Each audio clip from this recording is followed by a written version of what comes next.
Nikki was not answering the door, was not answering the phone. When she doesn't appear, people are surprised. She's usually very reliable. I think it was just a shock because you don't expect that to sort of happen where you live. Just unbelievable. It's like you're in a movie. It's not even happening to you. Murder? What do you mean, murder? When the police reviewed the CCTV footage, they saw a person entering the flats. It's chilling. She's on her way to kill.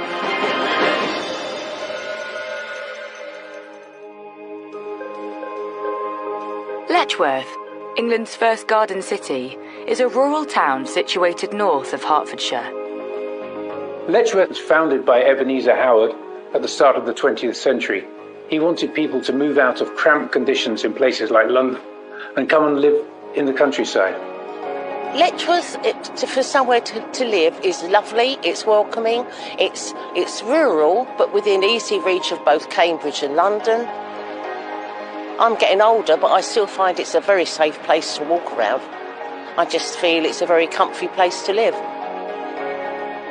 I think people in Letchworth are really friendly. Often if you walk in, they'll say hello. Life in Letchworth is really good. Everybody's very friendly, can be very vibrant through the summer months. Very nice place. Letchworth is a lovely place to live. Very quiet, very nice, no trouble at all. Wouldn't live anywhere else. Beautiful place. And for 26-year-old carer Nikki Collingbourne, it was the perfect place to live and work while remaining nearby to her family. We were like best friends, really. Not so much, we used to make a joke about her being my auntie because she was younger than me, but we were just like really close friends, like sisters, really, because we were of a similar age. She always wanted children of her own, and I think that made her very childlike, but in a good way. And she worked with children as well, so. Because she's so good with kids, like, amazing, like, just seeing family, anyone's children, even their friends' kids, she was brilliant with. So obviously, as I started having my children, she became quite involved, and we'd often spend weekends together away, with kids, without kids. She was just such a kind person. Nikki was very funny, caring and loving. Everything about her. She was just a wonderful person. She'd drop anything to do anything for anybody. Nikki's close family circle depended on her in their daily lives, and that included helping her mum and taking her to and from hospital appointments. But all that was about to change.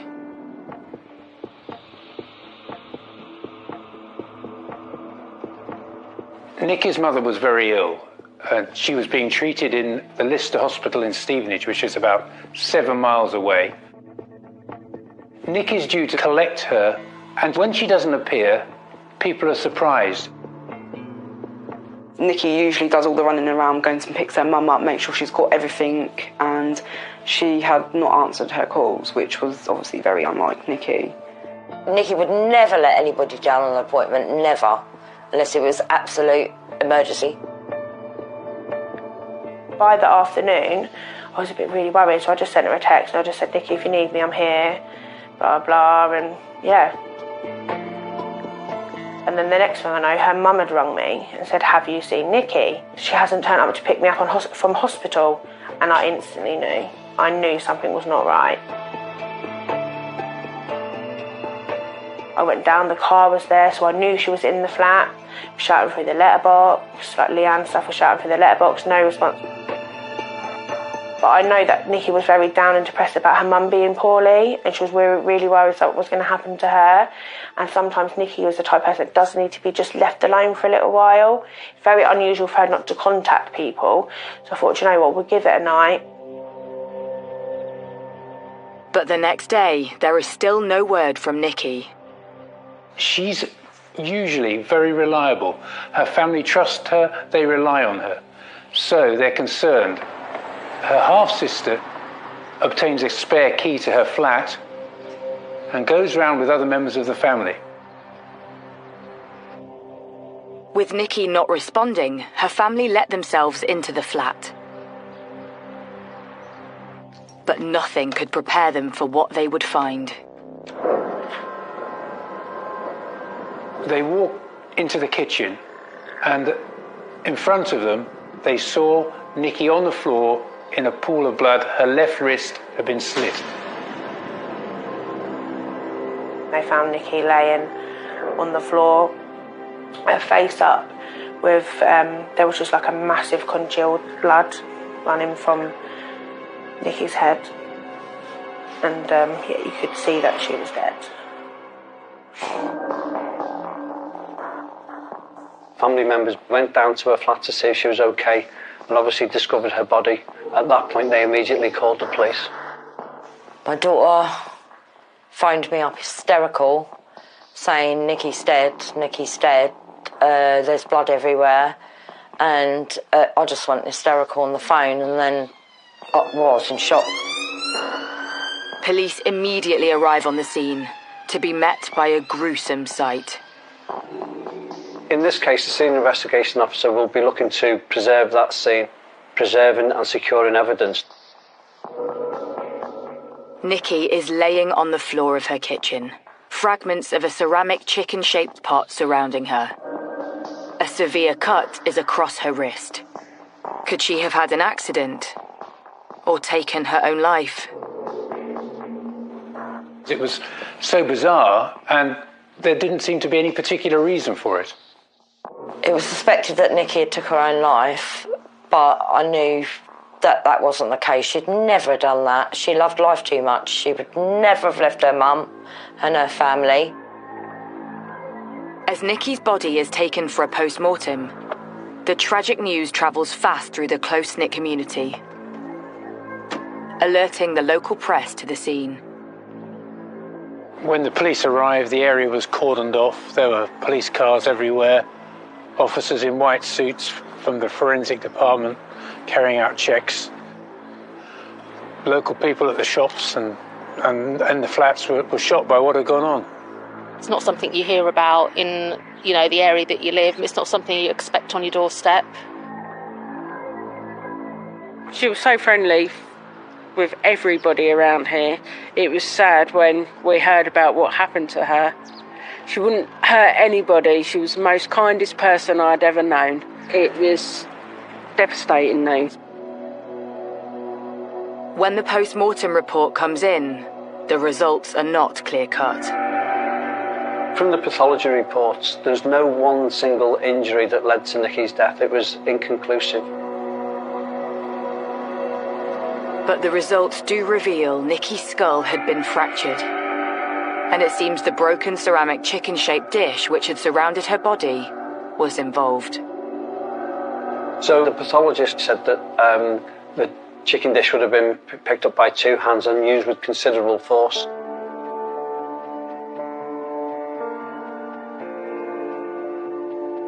Although it wasn't enough to fracture Nikki's skull, it certainly was enough to render her unconscious.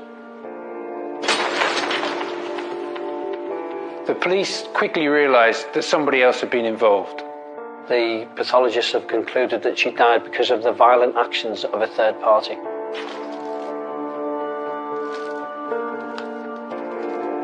No one could have predicted that this was going to happen. We just couldn't believe it. It was like it wasn't even happening to us. With the outcome from the post-mortem now in, the inquiry into Nikki's death changes focus. She's been murdered.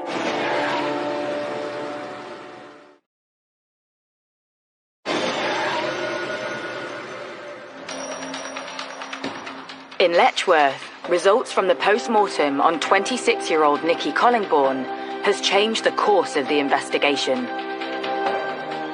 They walked into the kitchen, and in front of them, they saw Nikki on the floor in a pool of blood. Her left wrist had been slit. Chicken dish would have been picked up by two hands and used with considerable force.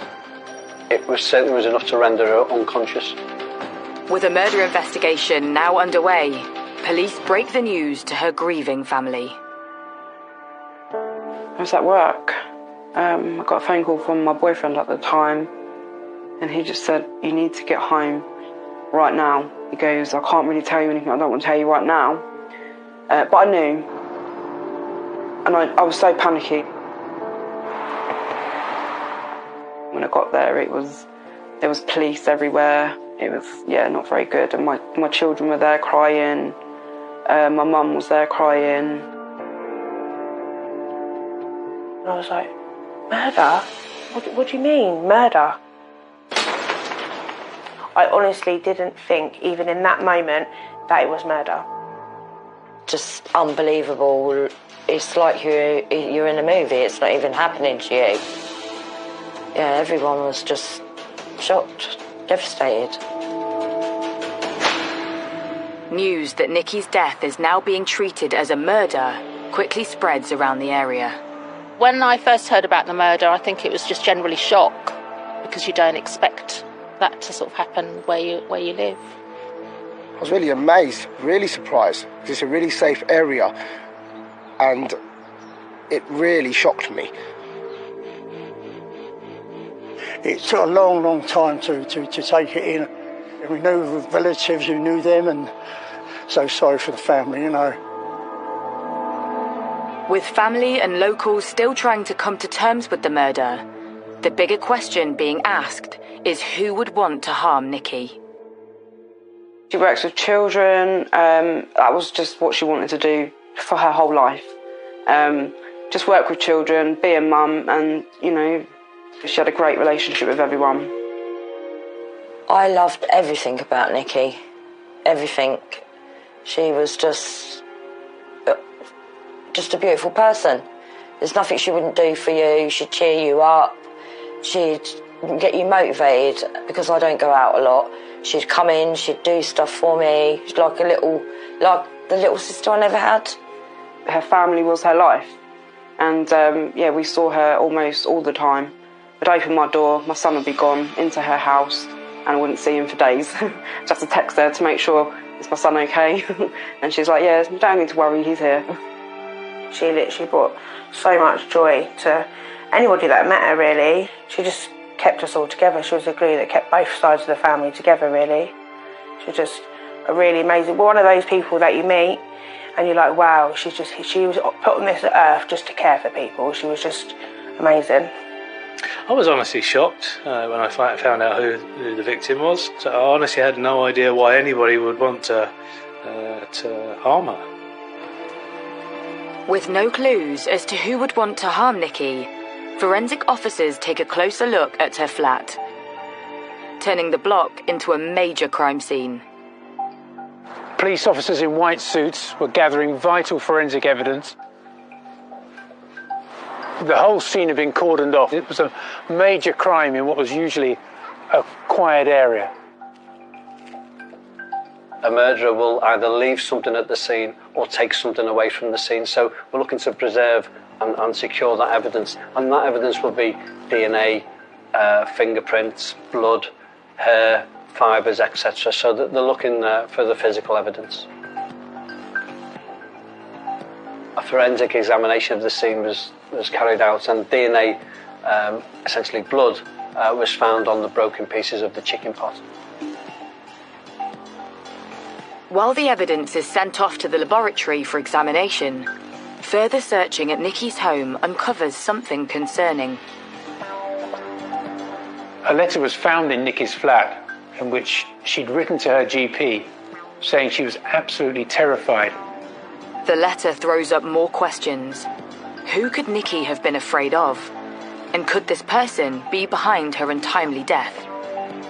Nikki unfortunately got a lot of threats, and Nikki was terrified. I've never ever known anyone so absolutely terrified. I remember one night she barricaded her door up. Yeah, she was very withdrawn. She was just scared. Police need to piece together Nikki's last known movements, including trying to ascertain whether anyone visited her. There was no sign of a forced entry, in the sense of, for example, the door having been levered or a broken window or anything of that kind. The only way that you could get to it, it was quite secure, was by entering the door to the common parts of the purpose-built block and then going up the stairs and onto the landing and approaching the door of Nicky's flat.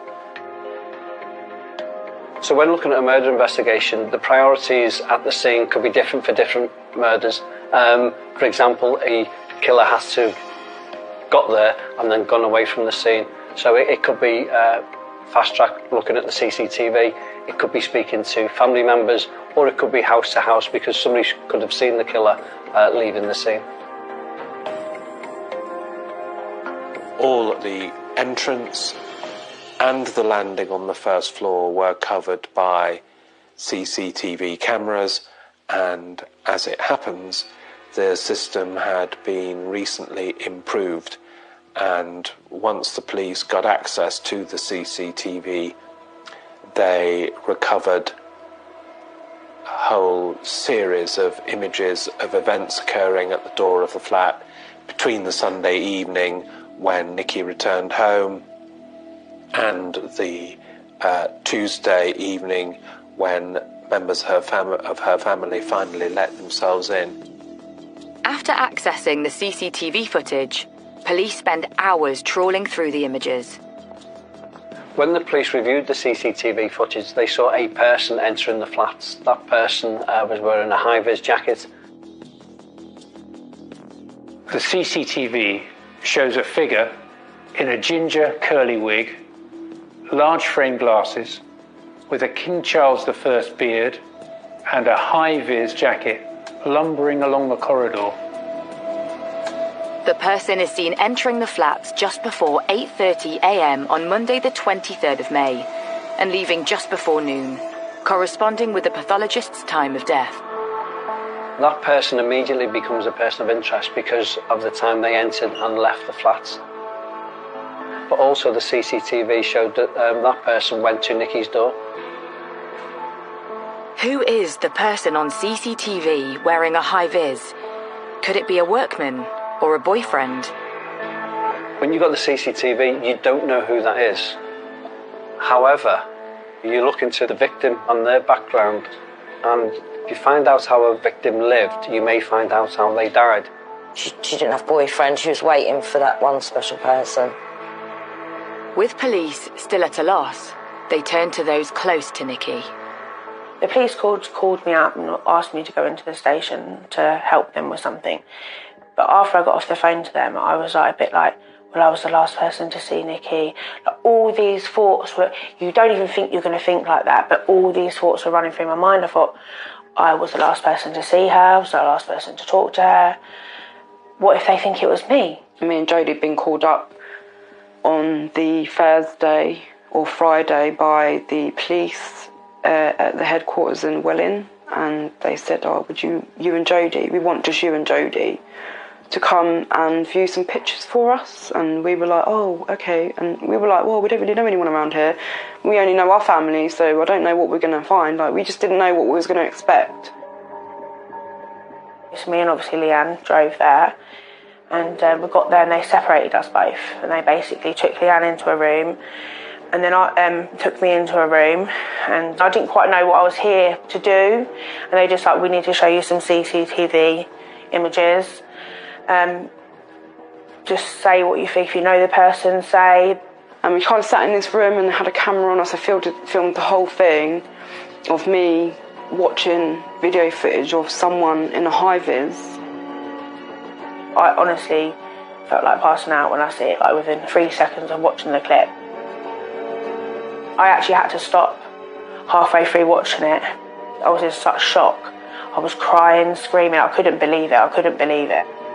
And I was like, I don't even think that's a man. I think that's a female dressing up as a man. I knew straight away that Jodie was going to identify her. Just knew that it was Yvonne.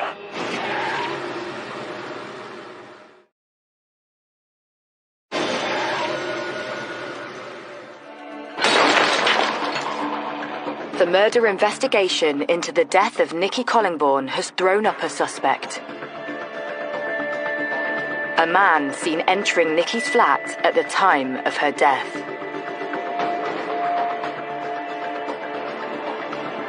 But when CCTV is examined closely, family members recognise the person. And it's not a man. When I see that first image of her dressed up the way she was, it just all hit me. Just knew that it was Yvonne. But who is Yvonne? So Nicky and Yvonne were sisters. There's a big age gap between them, about 27 years. I first met Yvonne when I was dating her brother Paul, who obviously I later married, and we became friends. We used to go to the pub. Yvonne went to live in America, and basically I didn't have anything to do with Yvonne for years. She was estranged from the family. Having moved to the US in the early 1990s, and due to their age gap, Yvonne and Nicky had not grown up together. But keen to get to know her half-sister, Nicky moved to America. I did meet her when I went to America a couple of times. I kind of had my reservations about her, and she's quite in your face when she talks. She makes everything about her. She's quite manipulative. She was quite boisterous. She would certainly punch you if she wouldn't think twice about it. Despite the family's reservations, in 2015, when Yvonne came to visit family in the UK from the US, Nicky repaid the favour, letting her sister move in with her. Everyone was just shocked to see her back in the UK, but at first we were happy to see her because she's part of the family. The pair living together came as a surprise to family, since Nicky had shared something with them on her return to the UK. Yvonne and Nicky's relationship was very strained when she came back because they'd had a big fallout before Nicky came back, and then obviously Yvonne followed about, I think it was a year later, but Nicky forgave her and they made it up, and that's how she ended up living with Nicky.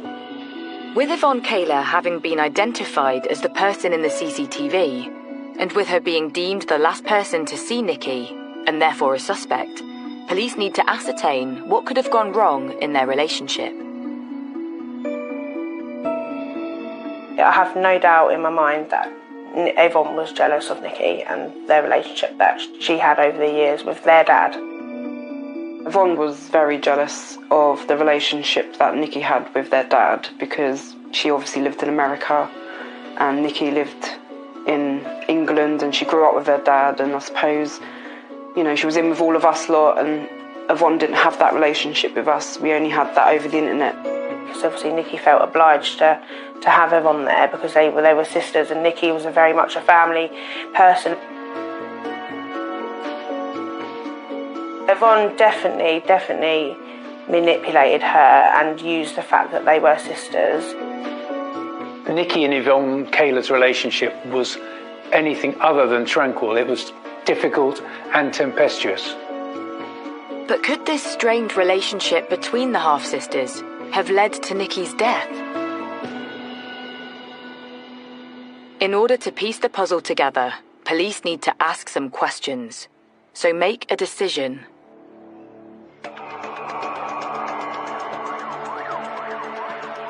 Yvonne Kaler was arrested on the 25th of May, 2016.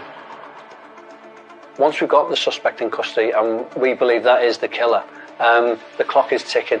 So we've got to do everything we can to get enough evidence for the CPS to authorise a charge. Because certainly in this case, if Yvonne Kaler hadn't been bailed, she was a risk to other people out there. Because obviously they had Yvonne, they'd arrested her for Nicky's murder, but they had no evidence to hold her. They had this CCTV image, and DNA takes time to come back, so they couldn't actually hold her. With Yvonne in custody, police trawl her mobile phone and laptop and discover she had been searching for flights. The police discovered she was planning to drive to Spain and then fly out to the United States to meet her husband. she was planning to flee the jurisdiction and fly back to America. Those arrangements had, as it were, begun in the immediate aftermath of Nikki Collingbourne's death. She was at flight risk. We know she was planning to go back to the USA. Her mobile phone revealed she'd even sent messages after news of Nikki's murder broke. Yvonne Cayler was pretending to be as concerned and upset as every other member of Nikki's family. She sent a message to her husband in the United States saying, "Pray for Nikki, as I will." While piecing together Yvonne's movements in the days leading up to Nikki's murder, further revelations come to light. She had visited the costume shop where she acquired the wig and the disguise and the false beard the preceding week. So there'd been clearly an element of planning about all of this. We believe she's planned this murder meticulously, so she's an extreme danger to the public out there. Police build their evidence against Yvonne Cayler, but at this stage it's purely circumstantial. So the focus turns to questioning Yvonne while in custody. Yvonne, do you recognise the person in that CCTV? Look, bow-legged, fat, bow-legged to me. Even though it could be clear that the person on the CCTV is Yvonne, Yvonne is denying that that is her, and that is not enough on its own to convict somebody of murder. It was almost like it was a joke. Like she had padded herself up with some sort of padding, and she had a high vis on, a moustache, it looks like she'd bought in a joke shop, a wig and a goatee. And it was the most surreal. I can't to this day even look at it, like, I literally can't believe the way she dressed up and how she thought she was going to get away with that, because you can clearly see that that is her. When I heard that Yvonne had dressed up to get into the flat, I was just gobsmacked. Never have even thought of anything like that. Well, I couldn't tell if it was a fake beard. Do you own a fake beard? No, I don't own a fake beard. Do you own a fake wig? No, I don't own a fake wig. By denying her presence on the CCTV, Yvonne was trying to achieve the smoke and mirrors that she'd of her plan. She wanted the police to believe that this was a man, and in fact, in a police interview, she tells the police officer that she thought it was a man who was bow-legged. Again, this was just part of her callous plan. I'm fat, but I'm not bow-legged. It looked like a man to me. I couldn't see his face. What do you think looked like a man? Just what they're wearing looked like a dude. Then there is a breakthrough in the case. Results have come back from the forensic lab, which had been analysing the blood found on the broken chicken pot. The breaking of the casserole pot at the moment that it was used to strike her had quite clearly cut the hands of the person who was holding it at the time, because on some of those ceramic pieces were found blood, the DNA of which did not match Nikki Collingbourne, but which did match that of Yvonne Cayler. I knew in my mind, Yvonne has murdered Nikki. I just knew. Yvonne Cayler was quickly charged with murder. Well, of course. Why would you think that's me? Because to me, it looks like the person's wearing a wig and a beard. Well, I don't know about a wig, but they look like they had a beard. We suspect that person has murdered your sister. Well, it ain't me, because I ain't going to be able to push on that door like that. Yeah, you said, we believe it's you. You said it's not you. I know, you can't believe you think it's me. Having been charged with the murder of Nikki Collingbourne, Yvonne Cayler maintains her innocence, but is remanded in custody until a trial date is set. Nikki's body is released, so she can finally be laid to rest. Nikki was loved by so many people. At a funeral, there were so many people there that obviously I knew, and so many people had travelled from all over to come to her funeral. They'd all bought pictures of her like at the nursery with the kids, and they all put it on a big board, and it was lovely. But the funeral brings more devastating news for the family. Nikki's mum, Rena, it destroyed her. She died, they did like a day before the funeral. She didn't even get to bury her daughter.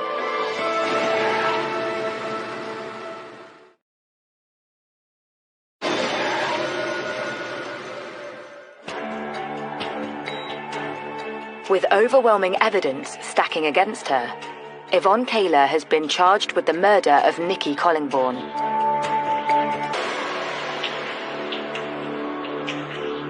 Having pleaded not guilty, Kaler's trial begins at Luton Crown Court. The main issue in the case was the identity of the person who had been captured on the CCTV forcing their way in, because Yvonne Kaler's defence to the charge of murder was a perfectly simple one. It wasn't me and I was elsewhere at the time.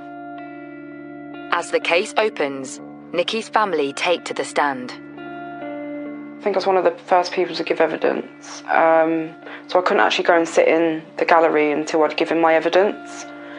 I just remember when I did go in, obviously the very first person I did see was Yvonne. She was just smirking, trying to make me feel uncomfortable. And they reveal a major fallout between Nikki and her half-sister Yvonne when the latter came to the UK to visit family for a few months. Yvonne had been at Nikki's for a few months. They'd had a few bad days, a couple of little rows, and either Yvonne or Nikki would end up in my mum's house, which is where we resided at the time. And, we could kind of see the tension, getting a bit more. So I think they lived together for a very short length of time, like 5 months. But in that 5 months, a lot happened.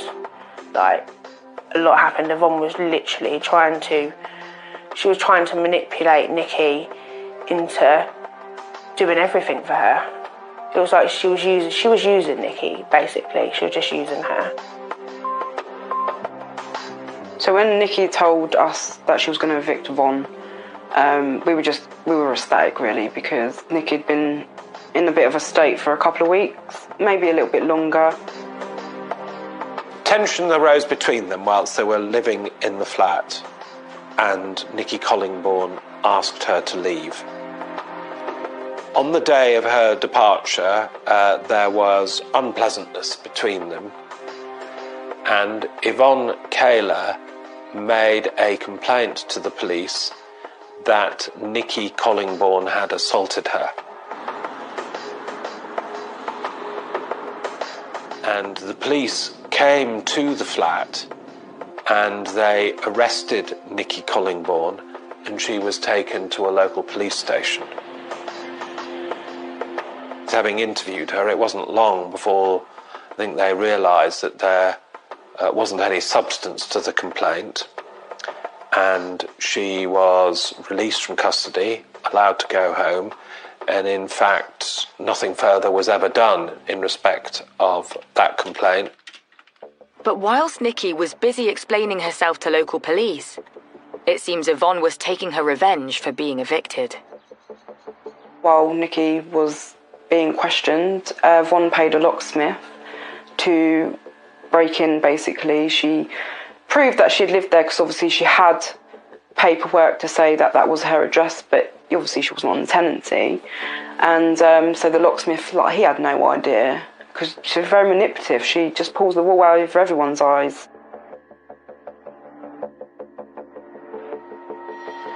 Whilst Nikki was in custody with the police, Yvonne stole loads of stuff. Once inside Nikki's flat, it seemed Yvonne stole some of her half-sister's belongings, something Nikki discovered when she arrived home.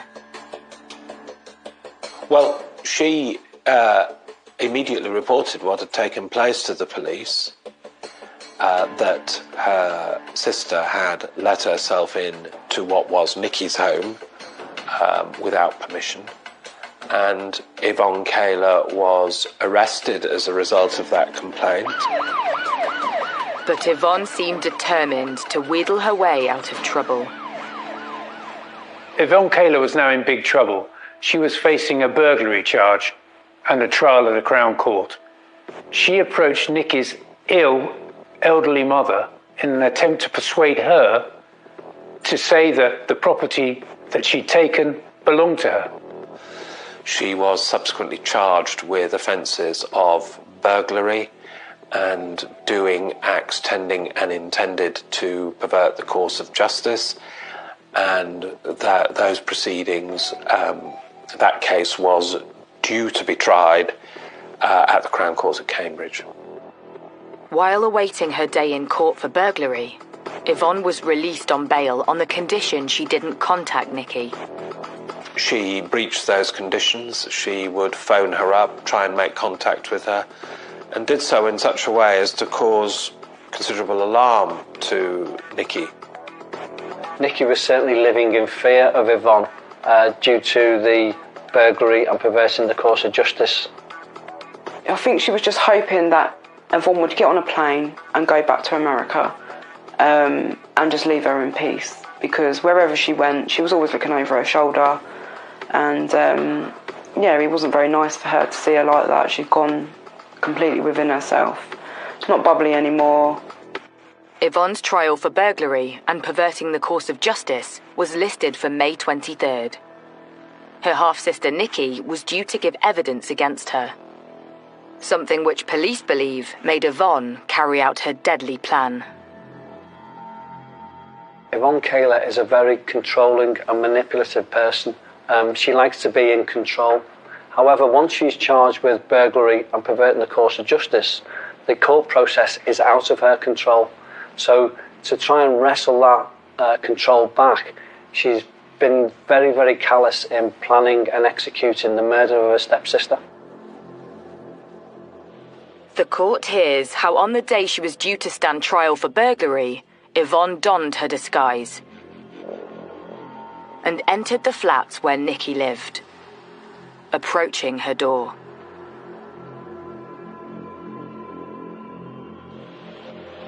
Then this shocking scene of the door being opened, and what we surmised from the way that she was dressed and the towel and the half-full bath is that Nicky had been in the bathroom with a towel wrapped round her, with just her underwear on. She was preparing to have a morning bath. She heard the doorbell go. She opened the door, and as she recognised it was her sister, she would have been really frightened and shocked at the realisation of seeing that, although it was her sister was disguised in this bizarre way, and I think she would immediately have known that she was in really serious danger. And there was a struggle at the door.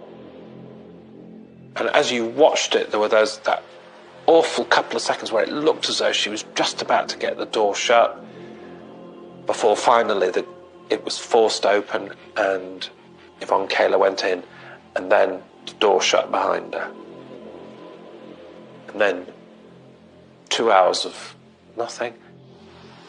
Once inside the flat, the prosecution claims Yvonne and Nicky argued in the kitchen, and as Nicky turned to walk away, Yvonne attacked her.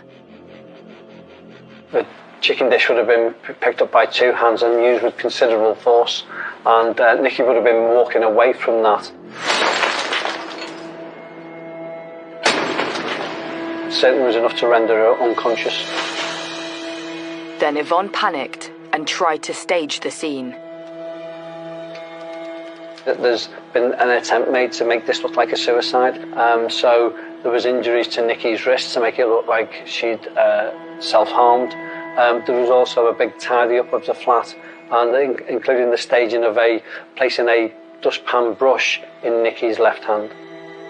Having tried to make it look as though Nicky had cut herself on the broken pot and bled to death while trying to clear it up, Yvonne is once again caught on CCTV leaving the flat. She was carrying some plastic bags that she hadn't had with her when she arrived, so she clearly had some property in the bags. One of the things which we consider she did when she left, and which was in the bag, were some of the remnants from the casserole pot that had been used. Because one of the things the police did was they put it all back together again. It was like a 3D jigsaw. But what it demonstrated once they'd done it was that there were a number of the pieces missing. We surmised that she'd realised that there was her blood on the broken pieces, and she had taken those which she could find with blood stains on them in the plastic carrier bag. But unfortunately for her, unfortunately for us, she left a couple behind. When Yvonne Cayler was shown the CCTV footage, her reaction was one of denial. Yvonne, do you recognise the person in that CCTV? No, look, bow-legged, fat, bow-legged to me. I'm fat, but I'm not bow-legged. It looked like a man to me. I couldn't see his face. As the trial progresses, Yvonne continues to deny her involvement. Then the prosecution calls a new witness. Actually, the worst moment thinking about it through the trial was when they brought prisoner to give evidence against Yvonne. We found out that there was a prisoner that Yvonne had spent some time with while she was on remand. She was going to be released quite soon. She decided to draw a map of my flat and try and bribe a prisoner that was being released to set fire to my flat, knowing that my daughter was living here at the time with my 2 grandchildren. She had this idea that if she gave her some of her DNA, I think it was blood, on a cotton bud or something, that she could leave the evidence there and set fire to it and say, well, someone's trying to frame me, because how would my blood be at a scene when I'm in prison? So someone's obviously framed me for the murder of Nikki. But Yvonne's bizarre plan to try to suggest she had been set up for the murder didn't sway the jury. With all the facts presented to them, including the CCTV footage and the DNA evidence, the jury retires to consider its verdict. So at one point in the trial, I honestly thought it was going to go the other way. It was like almost like her defence was like making it kind of out like she couldn't have possibly done this, and like honestly, we honestly thought at one point maybe she's going to get away with this. Honestly, it's a really scary feeling. Even though we knew all the evidence was there, it's convincing that jury that she did that.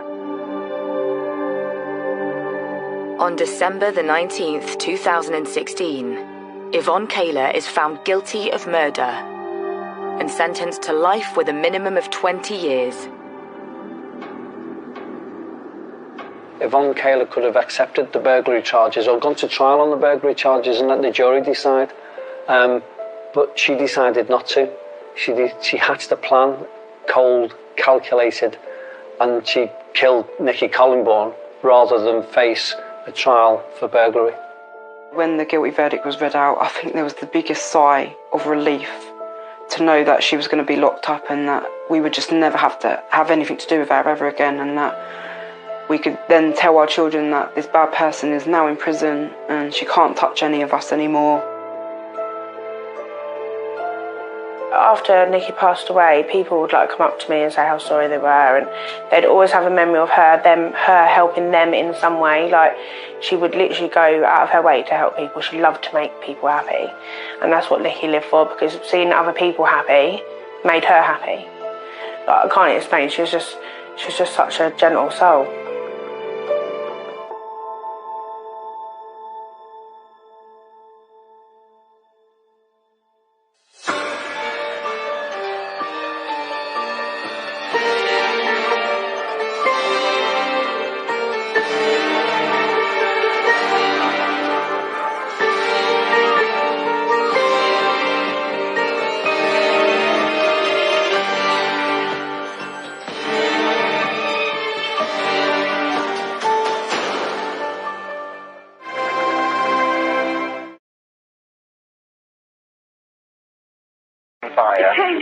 It is okay then. I got out. I managed to get out. Right then.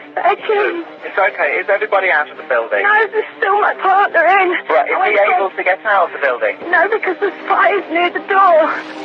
When the call came in, it seemed an unlikely town and an unlikely venue for this sort of thing to happen.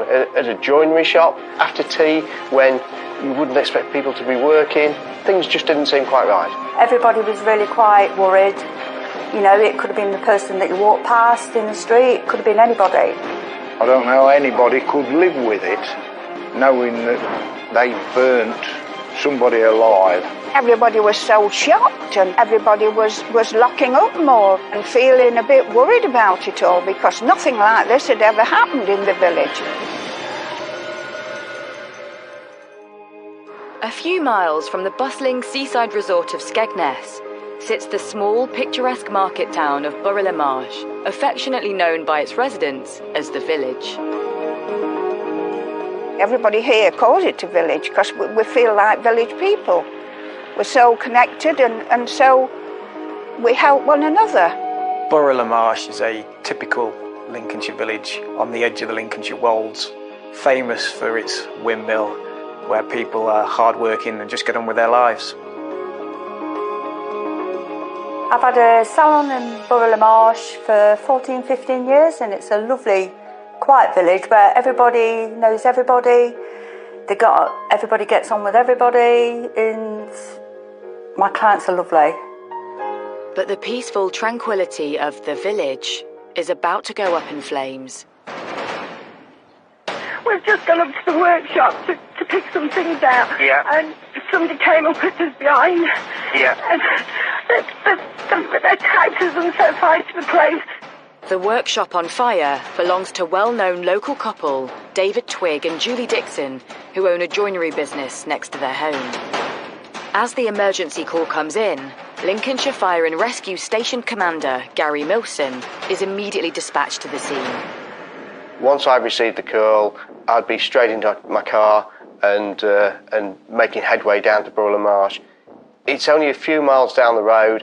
There's not a lot of time to mull over things and get other information in. The information that was relayed to me at that point was that two men dressed in black and wearing balaclavas had accosted David Twigg and his partner. They'd locked David into the storeroom and then proceeded to pour petrol into the foyer of the building and lit it before fleeing the scene. As I approached the premise, there was a white picket fence surrounding it. It seemed quite surreal, the appliances at the bottom with the lights on. As I walked past that towards the entrance where the activity was taking place, the incident commander gave me a quick brief and said that there was very little fire and the fire was out, and they was now trying to locate David Twigg, who they'd been informed was locked in a room inside the building. With the blaze having been brought under control and extinguished, Gary and his team desperately tried to locate David Twigg. The workshops were an old railway buildings. They were long and thin, and at the end there was a small area with a kitchen, a storeroom and a toilet and a small foyer that linked these all together. And they were all involved in the fire. They was all black and heated and sooty, but they were all empty apart from the storeroom door that was locked. There was no keys present. The decision was made that the wall might be easier to break through than the door, and a hole was made in the wall, and we could see that there was somebody who appeared to be on the knees facing the door. We tried to rouse them through shouting and speaking to them, but there was no response. With David not responding, the urgency to reach him grows and the fire crew break deeper into the wall, releasing the door. As the door opened, David Twigg fell forward into our arms and forward onto the floor. The crews immediately turned him over and began resuscitation. We had an ambulance already in attendance and the paramedics were very quickly there, and we assisted the paramedics in placing him into the ambulance where they could work on him further. In the back of the ambulance, paramedics battle to resuscitate David Twigg. The time frame from the call to us getting David out of the cupboard may have been around about 10 to 15 minutes, and then we worked on him for probably another 15-20 minutes after that before the paramedics decided to call time and pronounce him dead. With David dead, the situation immediately changes. and a murder investigation is launched. The first information I got was that there'd been a fire at a business premises near Skegness in Lincolnshire, of course, and that 2 men had been involved. They'd made off, where they hadn't been found at the moment. A man had tragically died, believed to be the owner of the business, and his partner, who worked with him, a lady, had been quite badly injured in the incident. She was being taken to hospital to be treated, and officers were at the scene. So lots of things going through your mind, but at no stage anything other than, this is a murder case. It's tragic. David Twigg has died, and we need to find these 2 people as soon as possible. With fire crews, police and paramedics at the scene, it isn't long before news of the tragedy spreads around the town. It was a big event for Lincolnshire. A robbery homicide in a small village like Borough-le-Marsh is something that had never happened before in my 25 years covering the area, and it may well never happen again. Rumours I heard was they was looking for 2 men, and my house faces a back field, and of course the drones was going over there. There was quite some noise, and I couldn't believe it actually. The whole village were stunned that something could have happened on the doorsteps. It was big news, and everybody was really quite worried that whoever did it could have been out there and they could have been next. You just don't know. There was a lot of anxiety in the community. Borough-le-Marsh is a long way from the nearest police station, a long way sometimes from the nearest police officer, and local people were obviously very concerned that they may be the victim of a similar burglary.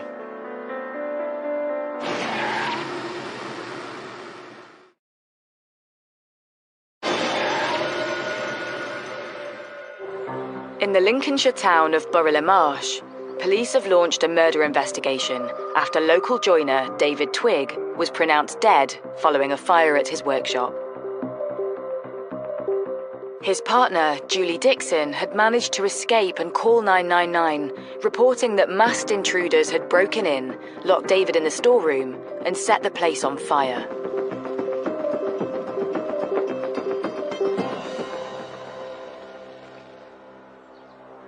The impact on the local community after this happened was immense. That's the only way I can describe it. I was clearly getting phone calls. The local community officers were being stopped in the street. People were going to the police station. There was a kind of sense of not just why has this happened, but who's responsible, and just as importantly, is it going to happen again? Is somebody else going to be, the target of these 2 individuals? And nobody could think of a reason why David and Julie would be targeted. David Twigg was an only son. He grew up in the area. His parents remained in the area. He was a master joiner, very popular and a hard-working man in the local area. He was also a very big man, well over 6 feet tall and 19 stone, but he was a presence in the community. David met Julie in 1996 when she was going through a divorce. The pair quickly moved in together. They remained together for 15 years. They came across as a typical middle-aged couple. In Borough-le-Marsh, David and Julie were seen as a team.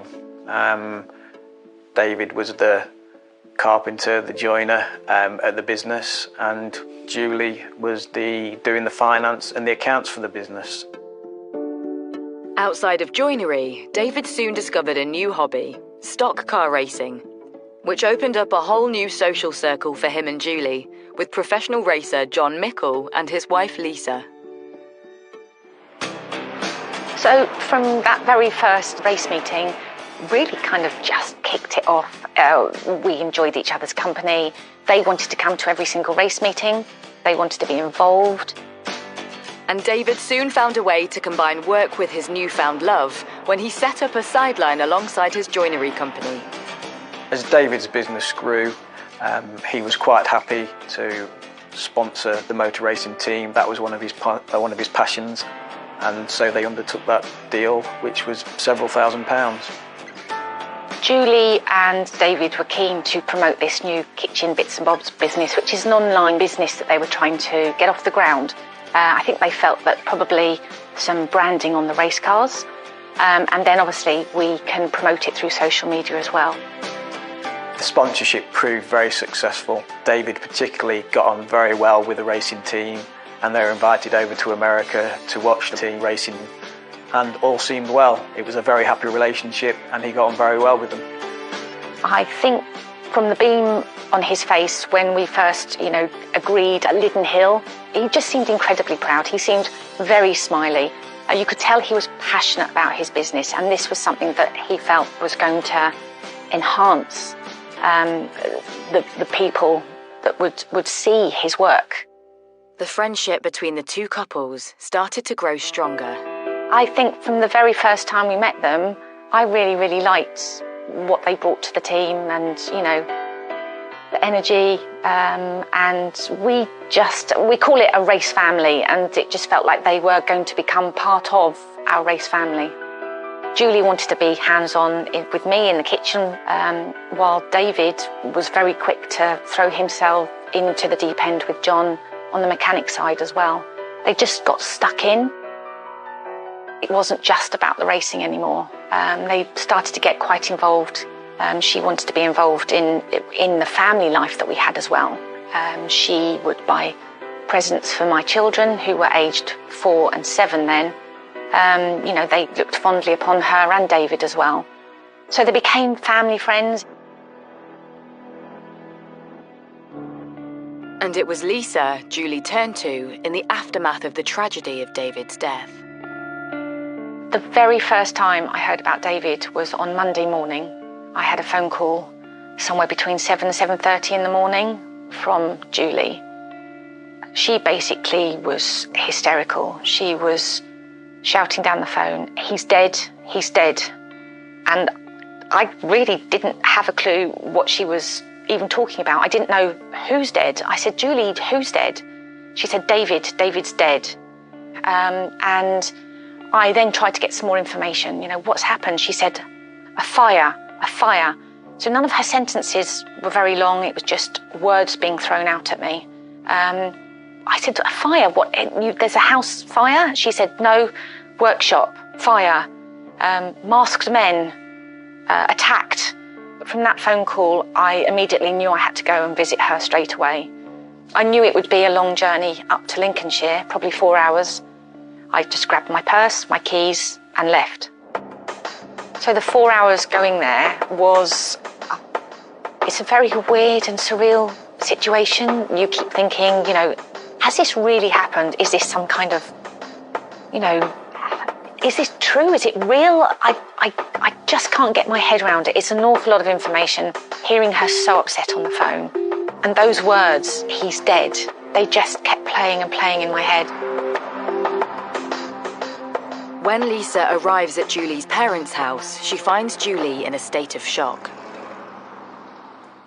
Julie was sitting and rocking in a chair. I was absolutely taken back when I first saw her because she had burns on her face. She told me that her and David, on the Sunday, had gone down to the yard, which is just a short stroll from the house, to lock up. That's all they were doing. They were going to lock up. She said that she had asked David to go into the storeroom to get a light bulb. And these 2 men wearing balaclavas, dressed in black and hoodies, had come into the barn, had locked David in the cupboard, and then had grabbed her. And that they had tried and force her towards this circular saw. I asked her how she got away, and she said, I just squirmed out of... She said, lucky I was wearing a hoodie. I squirmed out of it and ran. She said she ran out of the door. She ran across the field. And then I think after a short space of time, she turned round to look back to see that these intruders were also leaving the premises, and that they'd shut the door behind them. She was then concerned about David, so she went back to the barn. And when she opened the door, suddenly the combustion, the flames, that's what had caused the burns to her face. While Lisa consoles her heartbroken friend, Police turn up to interview Julie as a key witness to the crime. She was only able to give some basic details. We didn't want to push too hard, of course. She's a victim. She's lost David in the most awful circumstances. Clearly the 999 call provided us with a little bit of information, which was helpful, but we wanted to try and dig deeper if we could. So we had to ask those difficult questions as early as possible. She was interviewed by specially trained officers, but sometimes it just wasn't possible to continue with interviews because Julie wasn't in a emotionally fit state to carry on at that point. So we had to do lots of short sections rather than a really long and draining and demanding interview. With little information gleaned from Julie and unease growing among the locals, police turned to the public for help. In the hours that followed, Lincolnshire Police made appeals for the intruders and did reveal that a 999 call had been made by Julie Dixon and gave the description of these two masked men who had been to the workshop, and that Julie had managed to push one of them away and escape, and then rang the fire brigade on 999. I remember holding more than one press conference, which wasn't just local and regional, it was national as well, because this was big news in terms of what had happened and where it had happened and the type of community that it was affecting. As Lincolnshire Police continued to make these appeals, we would take that information and circulate it amongst the various radio stations, local newspapers, daily newspapers in Lincolnshire. And the police were obviously very anxious to get that message out as wide as possible. With Lincolnshire Police desperately trying to piece together the events of the night and establish the identity of the masked men, Fire Commander Gary Milson scours the crime scene for clues. Once the fire's been extinguished, we then start on the scene preservation side of it. And as we withdraw from the building, we're trying to make sure that anything that has been removed out of the building is logged or is placed back into the building with care, so that should we need to, we can rebuild that picture, that jigsaw puzzle, to help us find out how the fire started. I've dealt with quite a few fires, and unfortunately fatal fires as well, and murder cases, and it's probably one of the most challenging cases that you have to deal with, because by its very nature fire destroys, and fire destroys evidence, not just the fire itself but the water that's used. Having established petrol was used as the accelerant, Senior Investigating Officer Stuart Gibbon begins trying to make sense of the scene. All police officers and detectives are constantly reminded about how important the golden hour is. It's a time where you can lose evidence, but if you get it right and you gather the evidence and secure and preserve that evidence, it can have a positive impact on the rest of the investigation. The golden hour in this particular investigation was kind of twofold. One was about securing the workshop to make sure that we could get access to it and that nobody else used it, and it could be forensically examined over a period of days, which it was. Also, from a financial point of view, it wasn't going to be a kind of random attack. That is something that I almost eliminated from a very early stage, simply because of where it is. So was it a customer that had been in before? And then you start to think about the reasons why. Is it financial? Is it a robbery or a burglary that's gone wrong? Did David owe somebody some money and they were trying to recover the money? So we drafted in a financial investigator working with the police, and he was starting to look at the actual basics of the business, how it was doing financially, what was going on. Could David have been targeted for money? Was it a revenge attack for a business deal gone wrong? Or something closer to home? So Julie did actually send me a few messages, and she called me quite distressed, probably a couple of weeks before David was killed. She did say that her telephone had been cut off, but then was restored again. She said that her electricity had been cut off, but restored again. She felt that someone was messing around with them. Aware that this information could be key to the investigation, Lisa contacts the police. So we had what are known as a POLSA team, police search advisor team, specialist search officers that did a kind of fingertip search in the parameters around the building. And actually they found something which appeared quite significant. Deposited in some bushes on a neighbouring piece of land next to the joinery workshop, they found some keys, and we were able to establish at a slightly later point that one of those keys fitted the storeroom that David had been locked inside. So this is quite a significant find for us. Obviously those items were forensically examined, they didn't yield any evidence, but the finding of those keys supported at that point the account that Julie Dixon had given, because they were found in the direction that the two offenders were alleged to have gone off in. Further inquiries begin to yield some surprising discoveries. I think the first kind of breakthrough in terms of new information for the investigation wasn't surprisingly to do with the two offenders. It was to do with the financial affairs, if you like. We'd been led to believe by the inquiries that we conducted that the business was in a good place financially, that David was doing well, and that the accounts were healthy. In actual fact, when we had a financial investigator start to look more closely at the accounts and the business, the opposite was true. They were in dire financial straits, on the verge, if not already, bankrupt, and there was some serious financial issues. Having been unaware of the financial issues at David's business, further inquiries throw up more concerns. The post that was going to the business was supposed to be going to David Twigg Joinery, was actually had been redirected to this garage, and that was quite a big point for us as well, because then that begs the question, well, why is the post being redirected, who's redirecting it, and what lies behind that?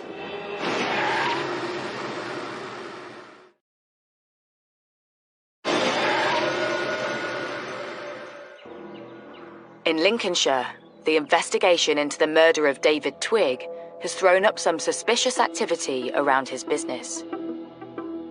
It soon became clear that both the workshop and the bungalow where they lived had been remortgaged. Finances was becoming a little bit more of a priority line of inquiry, and we needed also to know why the post was being redirected to another address. We were still keeping an open mind. Obviously, we were still trying to establish these two master offenders, who they were, where they were, why they'd done what they did. But also these other things were starting to kind of build up in terms of the finances, first and foremost, very, very different to how we'd initially thought they were. While the investigation homes in on David's financial affairs and whether his death could be linked to a business deal, 2 months after his murder, David's body is released so he can finally be laid to rest. Friend Lisa accompanies David's partner Julie to the funeral. That was a huge, big turning point for us. Suddenly my gut feeling started to take over. The funeral, she acted very strange for someone that was basically saying the last goodbye to a partner. She would crack jokes, and quite inappropriate jokes, acting slightly inappropriately towards people. She was laughing very, very loud. Then suddenly she'd be upset. It just seemed really irrational. And I felt uncomfortable. But it isn't just friends who have their concerns. Having uncovered some financial irregularities surrounding David and Julie's business, Lincolnshire police have more questions. Yeah, we were looking for answers to these questions, and the only person that really could probably provide them was Julie Dixon. I was conscious that we were asking her a lot of questions and being quite direct with her, when actually, on the face of it, she was a victim of the most awful circumstances. But we had to ask those questions. We weren't always given the answers that we were looking for. As well as the finances, police inquiries with David's creditors flag up something else.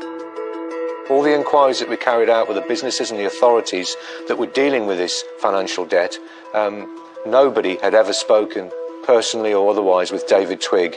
Every kind of communication, be it on the telephone, email, that sort of thing, was with Julie Dixon. And what we also uncovered, which was really quite concerning, was that people were being told by Julie that David was terminally ill, that he was abroad on holiday, that he was really unable to take any calls for various different reasons. And this concerned us because we couldn't corroborate this in any way. Having also discovered the post addressed to David's business was being redirected to a local garage, Stuart and his team trawl through the garage's CCTV, hoping it will reveal who is behind the redirection. Instead, they find another clue. And when we examined that CCTV, we found that Julie had driven there in a vehicle on the morning of the murder and had filled up petrol cans with petrol at the location. And when we did challenge her with finding that information in the CCTV footage, she told us, yes, I did go to the garage that morning. We were doing some gardening and I needed to get some petrol to fill the lawnmower up. We established also that Julie had a BlackBerry type mobile phone. And as part of a murder investigation, you're always looking at mobile phone data because it can tell you a lot of things, and we couldn't get into it. So clearly we asked Julie on more than one occasion, could you please help us and tell us what the PIN number is so we can access this device? She was unable to do so. She said that she'd forgotten, she couldn't remember it. Clearly she had been using it very recently and on the day of the murder. We had evidence of that. If nobody else uses it and nobody else has changed the PIN or password, then she must know that number or that code. What's in that BlackBerry? Why won't she tell us the PIN number? We really desperately needed to get to the bottom of what had happened, and this was the point where the investigation focus really changed. As the months tick by, friends of Julie also start to have their doubts as to what really occurred that fateful night. One race meeting that I remember very, very clearly was the last race meeting that she's ever come to. When we arrived there was a police car there. She started screaming and hitting things, shouting at the top of her voice, making some very loud noises. And I just said, Julie, talk to me. What's wrong? Why are you upset? She sat, she rocked, she cried, she rocked, she cried. And then she started saying, I'm sorry, I'm sorry, I'm sorry, I'm so sorry. And I just said, what are you sorry for? Tell me what you're sorry for. She rocked, she cried, I'm sorry. And it was like a repeated process. She said nothing else, she did nothing else. While Julie spends a weekend away with friends, back at the investigation, forensic evidence starts to build up. Now, the account Julie gave was that the two men had come in, there'd been a tussle, she'd managed to get out of the place, and she'd gone to ring 999, and then she'd noticed them running out, the two offenders, and they ran off round the back, and she went back in to try and rescue David or find him, and as she opened the door, there was a flashback, and she was hit with the fumes from the fire and the explosion. And that was how she got the injuries. Actually, forensic evidence would say otherwise and would indicate that it was what's known as a vapour cloud. When the petrol would be originally poured into the foyer and lit, as the petrol's ignited, the vapour cloud would ignite first. And anybody in that vicinity would get caught in that vapour cloud. And depending on the amount of vapour and the intensity of it, they may just get slight singeing and flash burns, or they could indeed get quite badly burnt. That seemed to be fitting more with the burns to Julie Dixon than rather what she was telling us, that she would open the door and it flared up. In fact, we considered it quite unlikely that she had opened the door and the petrol had flared up like that. Once it's lit, it's done that initial flare up, and it's unlikely that would happen again. There was a petrol can behind the door. Had she have opened the door right at the start of the fire, she would have moved the petrol can, so that evidence didn't add up.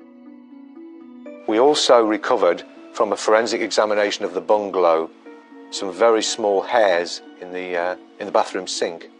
Now again, on the surface, first viewing, not particularly relevant, but when we have those sent off to be forensically examined and we find out that they belong to Julie Dixon, those hairs, again, not particularly relevant, it's her bathroom, she uses the bathroom, there are going to be hairs. They were identified as eyelash or eyebrow hairs, but they were singed, they were burned. That put a kind of different slant on it as well. Finding burned eyebrow hairs revealed Julie had gone into the bathroom after the fire had started, knowing full well her partner was trapped inside a burning building, something which raises suspicion among the police. Not only that, but the fire investigators believe Julie could only have received her injuries if she'd been inside the building when the fire started. Julie Dixon had given various different accounts. She'd given us very little information. The more we tried to put to her by way of questions, the more withdrawn she'd become at that point, and actually became quite defensive at various times as well. And it was at that point that I made the decision, based on all the anomalies and the significant findings, she was going to be arrested on suspicion of the murder of her partner, David.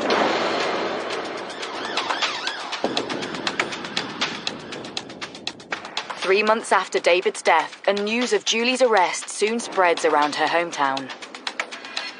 Obviously, there had been a lot of anxiety and fright in the community about intruders being at large. So in some ways, the arrest of Julie put that to bed. But equally, there was also some anger that obviously they'd spent 3 months believing Julie's story. There was a lot of upset people. She had upset a lot of people because she befriended, well, she was everybody's friend. She was a very likeable person. And yeah, it was a big shock to everybody. Julie Dixon is brought into the police station for formal questioning, this time as a suspect, not as a witness. I was prepared, I thought, for most things to come from that interview, including a no-comment interview, which is quite common. So we'd gathered together as a group, the interviewing officers, the SO, the interview coordinator, to discuss what could happen. But what actually did happen, I think it's fair to say, threw us all at that point. She provided a prepared statement, and what it said in a nutshell was that this whole situation had been a suicide pact. So what she said was that both her and David had wanted to die due to the dire financial circumstances around the business and personal issues, and that they were preparing to do just that, but that when the crunch came to lighting the petrol and setting the fire, she panicked and ran out of the building, leaving David behind.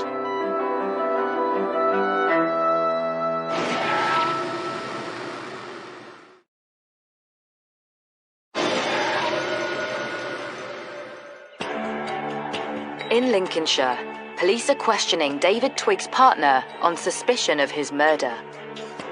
My initial thoughts were that if Julie was prepared to lie about two masked raiders and invent a story around what had actually happened, then what else had she lied about? In interview, Julie claims the fire was a joint suicide pact, but that she had panicked and fled. So police need to establish if there is any truth in her account. Let's go back and speak to friends and family. What sort of state of mind was David in? And actually, fairly quickly, it was established that he was in a good state of mind. He had no idea, we think, that the business was in such dire straits. He had no reason to die. There's no way that David in his right mind would do a suicide pact, because he loved life too much and he was enjoying it too much. You know, the weeks before he got killed, he was down with us, enjoying it, planning the next year, the next trips, where we were going. He would never had that in his back of his mind. So we knew for ourselves then that she was bonkers, and she had done it, and she was now trying to get herself out of her murder. Suddenly, here we are. It's now a suicide pact. And who has a suicide pact but's locked behind a door that they don't have the key to, so they couldn't even change their mind if they wanted to? Poor David died on his hands and knees in a praying position, leaning against a door that was locked from the outside. That's not a suicide pact. With time running out to hold Julie Dixon without charge, Senior Investigating Officer Stuart Gibbon consults with the Crown Prosecution Service. So we clearly were very concerned about this prepared statement and just felt that it was probably another way of shifting focus. We've had the masked offenders, they no longer exist now, so now we're going to go down the suicide pact, which is, interestingly enough, is a partial defence to murder, and if found to be true, could result in a conviction for manslaughter rather than murder. So that kind of made sense at that point. We had CPS working with us, so we could talk to them about the content of that prepared statement. They were already fully au fait with the evidence that we gathered that far. And the CPS lawyer was happy at that point that there was sufficient evidence to provide a realistic prospect for conviction. So the decision was made to charge Julie Dixon with murdering her partner David Twigg. With Dixon charged with murder, police and CPS prepare for trial, and part of that means trying to establish a motive. Why would Julie want David dead? The main strands of evidence, really, I mean, there were quite a few bits of circumstantial as well, the petrol and the redirection of the post, but the main ones were really the finances. You know, we found out that they were in dire straits. What I think is that it was getting to the point where a warrant was issued for non-payment of fines. The bailiffs were going to turn up at the workshop at some point. That is the stage where David would become aware of the scale of this debt, in fact the debt existed at all maybe, and Julie Dixon could then hold that back no longer. That was where it was all going to come to a head. As well as discovering the couple were in serious financial trouble, police now had CCTV proving Julie purchased petrol on the day of the murder. But it's forensic evidence of a computer found in the couple's workshop, which really helps build the case for the prosecution. We'd heard stories that she'd been Googling stuff on a laptop, claiming that David had been Googling stuff. How do you commit suicide with it being undetected? She was Googling on her laptop how to poison someone with cakes and how to get away with murder. As the trial approaches, Julie Dixon changes her story yet again. Things kind of changed a little bit again when Julie Dixon then started to say that it wasn't a suicide pact. Actually, David did want to die, and she was just trying to help him along, basically. So she's trying to remove herself even further from any kind of blame whatsoever. You know, it was David's idea. David wanted to do it. I just kind of helped him. Things had changed hugely since the first 999 call to the emergency services, but we felt we had a strong case.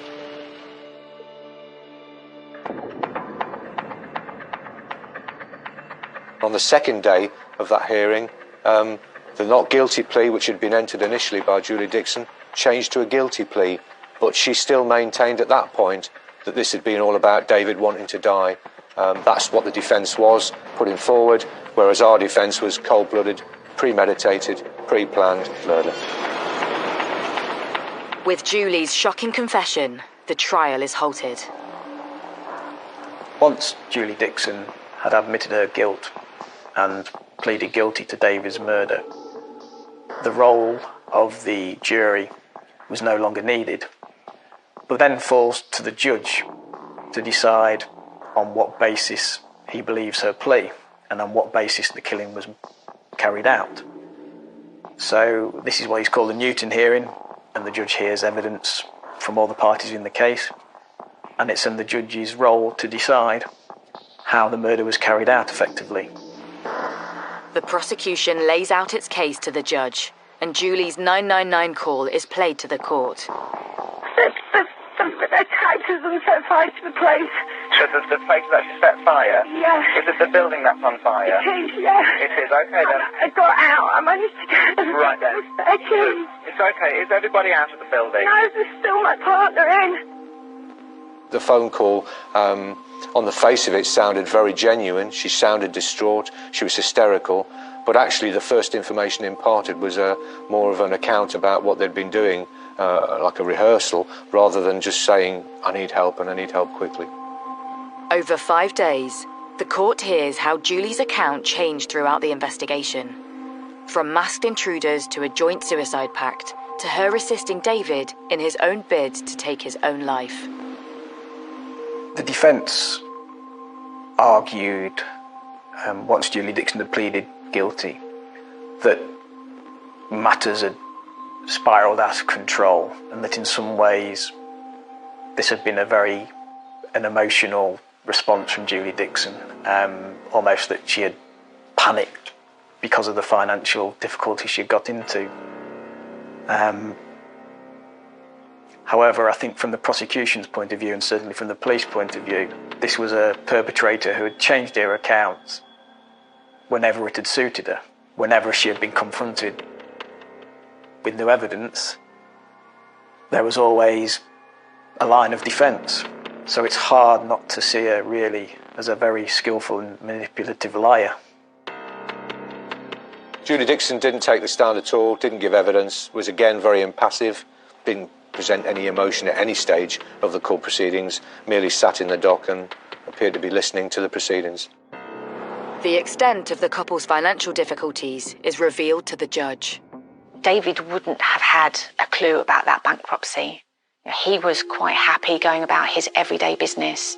I think if he had found out that he had been declared bankrupt, he would have been incredibly upset, being such a proud man. So, yeah, she obviously kept that from him. And I can't see that those finances would have been enough for anyone to lose their life over. At the end of that hearing, Judge Heath had to decide whose account he believed. And he came firmly down on David Twigg's side and said that he in no way believed that David Twigg had wanted to commit suicide, and he described Julie Dixon's account as a pack of lies. The judge was quite damning in his comments and quite clear that he thought it was a cold-blooded murder and that, you know, she'd been kind of playing the part, and it was potentially worthy of an Oscar nomination if it hadn't been so sad and so true. Julie Dixon is sentenced to life with a minimum of 23 years for the murder of David Twigg. 11 years on, he is still remembered fondly. No sentence can ever bring back a loved one. It will never be enough, of course, and it will never bring David back. But I just hope it brings some little comfort to the loved ones and those who loved David so much. It just beggars belief that anyone would do that to another human being, a living person, someone you're supposed to care about, your partner. It's just incredibly difficult to understand how anyone would do that. I think the hardest thing is to wrap your head around is the way she calculated it, how she planned it all. What else was she planning? What else was she thinking? They say it's down to money. We'll never know. Obviously she don't care about anybody because obviously she did what she did. So no one will ever know what's going through her head. This investigation and this case impacted hugely on the community and the village of Burla Marsh. You know, people aren't going to forget what happened. It lives with them forever, and whenever the name of the village is sometimes mentioned, people will talk about this case. I know I certainly will never forget it.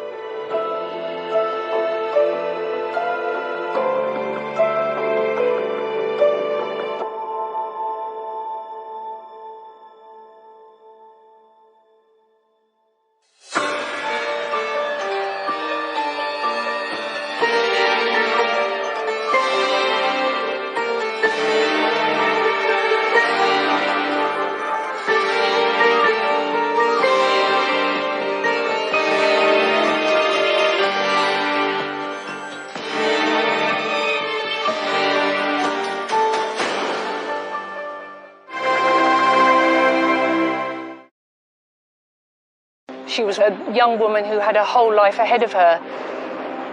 Everybody was jittery, wondering what had happened to her. Clearly a very dangerous person. This is the real whodunit.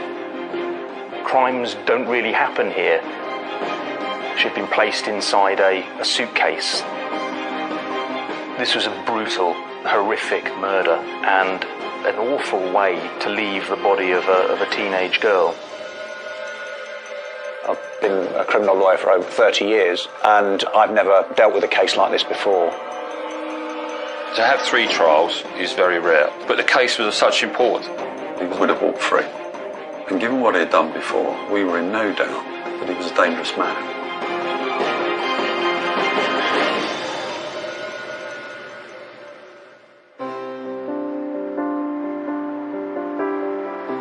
Nestled in the southwest corner of Kent, the so-called Garden of England, this is the leafy, historic town of Royal Tunbridge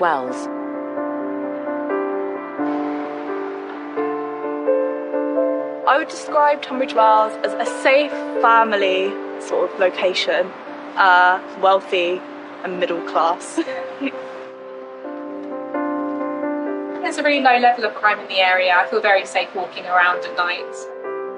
People enjoy a very peaceful life on the whole and generally go about their business. Tunbridge Wells is your archetypal Middle England. It's picturesque, it's surrounded by beautiful countryside. Crimes don't really happen here.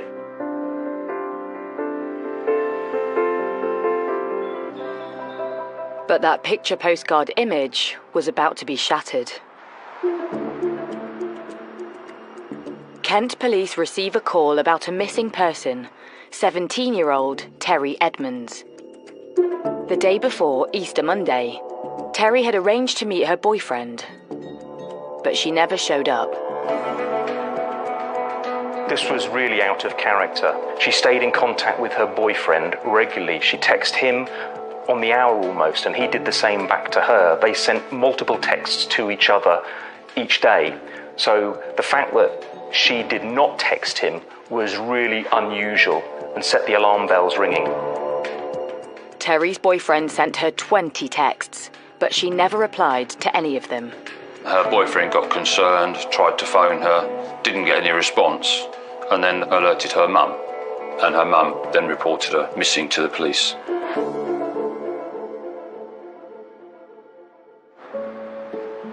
This disappearance was out of the ordinary for the happy-go-lucky teen. She was bright and intelligent. She had 8 A-grade GCSEs. She was fiercely independent. She was a teenager who was turning into a young woman. She decided to spread her wings, leaving home at just 16 to live in a housing association hostel in the centre of Tunbridge Wells. She had aspirations to be a nurse. She was waiting to join college. She was too young to start training at that point to be a nurse. But from everything that we've heard, she was a caring, lovely, independent and headstrong, her mother said, but a young woman who had a whole life ahead of her. She was very popular, lots of friends, was a girly girl. They described her as always liked to look nice, took care of herself. But those friends were all equally puzzled at her disappearance, the only lead police have. She was 5 miles away in the town of Tonbridge when she last made contact. She was in touch with her boyfriend, and she'd been to Tunbridge for the day, and she said, "I'm in Tunbridge Park, I'll be coming back soon." And then she didn't arrive back in Tunbridge Wells. So we started doing some searching in Tunbridge, because that's where she was last heard of. So police cast their net wide, searching parks, old buildings, rivers, anywhere the missing teen could be. But the trail runs cold. With no other options, police appeal to the public and press for help. Her disappearance makes a big splash across the local media. Tunbridge Wells is a place where crime doesn't normally happen. It's a tranquil place. So when a teenage girl goes missing, it becomes a news story. And Terry was just 17 years old. She had a mother, she had a boyfriend. So that's a story of local significance. Terry going missing was really shocking for the people of Tunbridge Wells, and people were extremely worried. Everybody was jittery, wondering where she was and what had happened to her. It's a closed community, people talk, so if there's something that does happen, then word does spread quite quickly.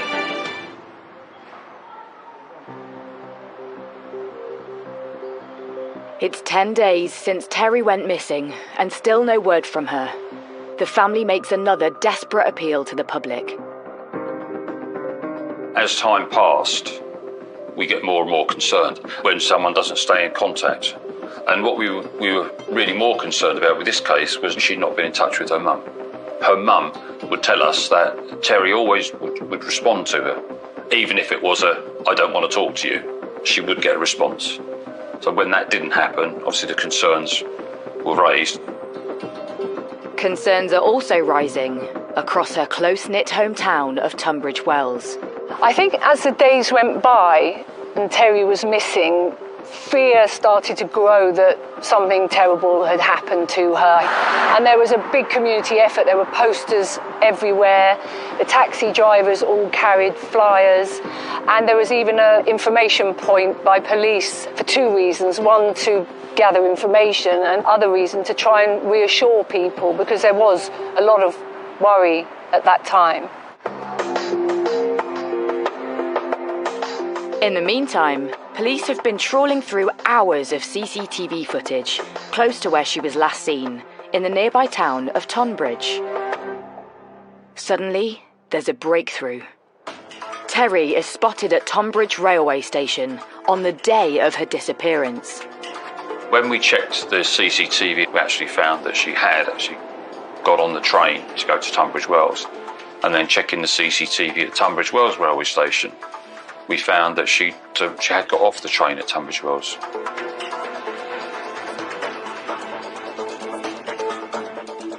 So at that point, the searching moved from Tunbridge to Tunbridge Wells. The investigation suddenly picks up pace in the hunt to find the missing teen. Police now draw up a search plan using this new CCTV sighting. The last sighting of Terry Edmonds was at Tunbridge Wells rail station, where she got off the train at 6:23. So she walked across here, and Terry was never seen again. Investigators plan a search grid around this last known location. The hunt leads to the supermarket car park opposite the station.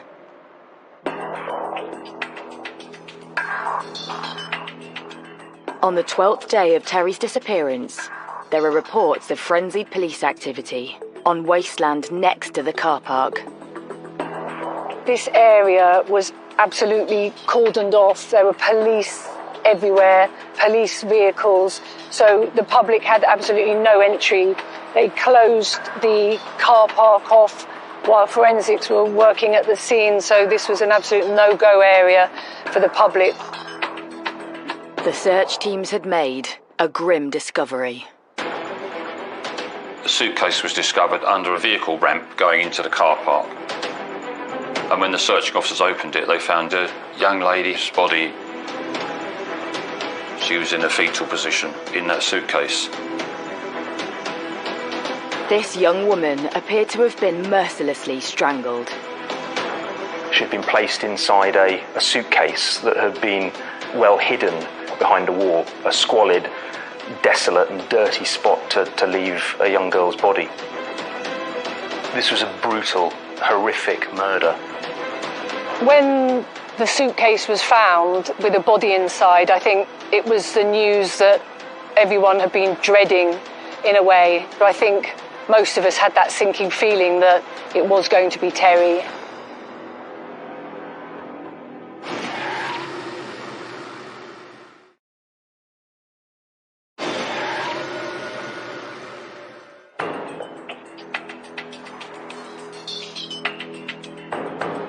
Police in Tunbridge Wells have been searching for missing teen Terry Edmonds.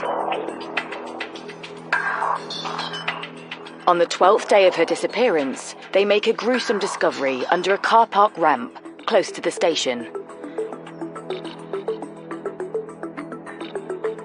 The body of a teenage girl is found stuffed into a suitcase.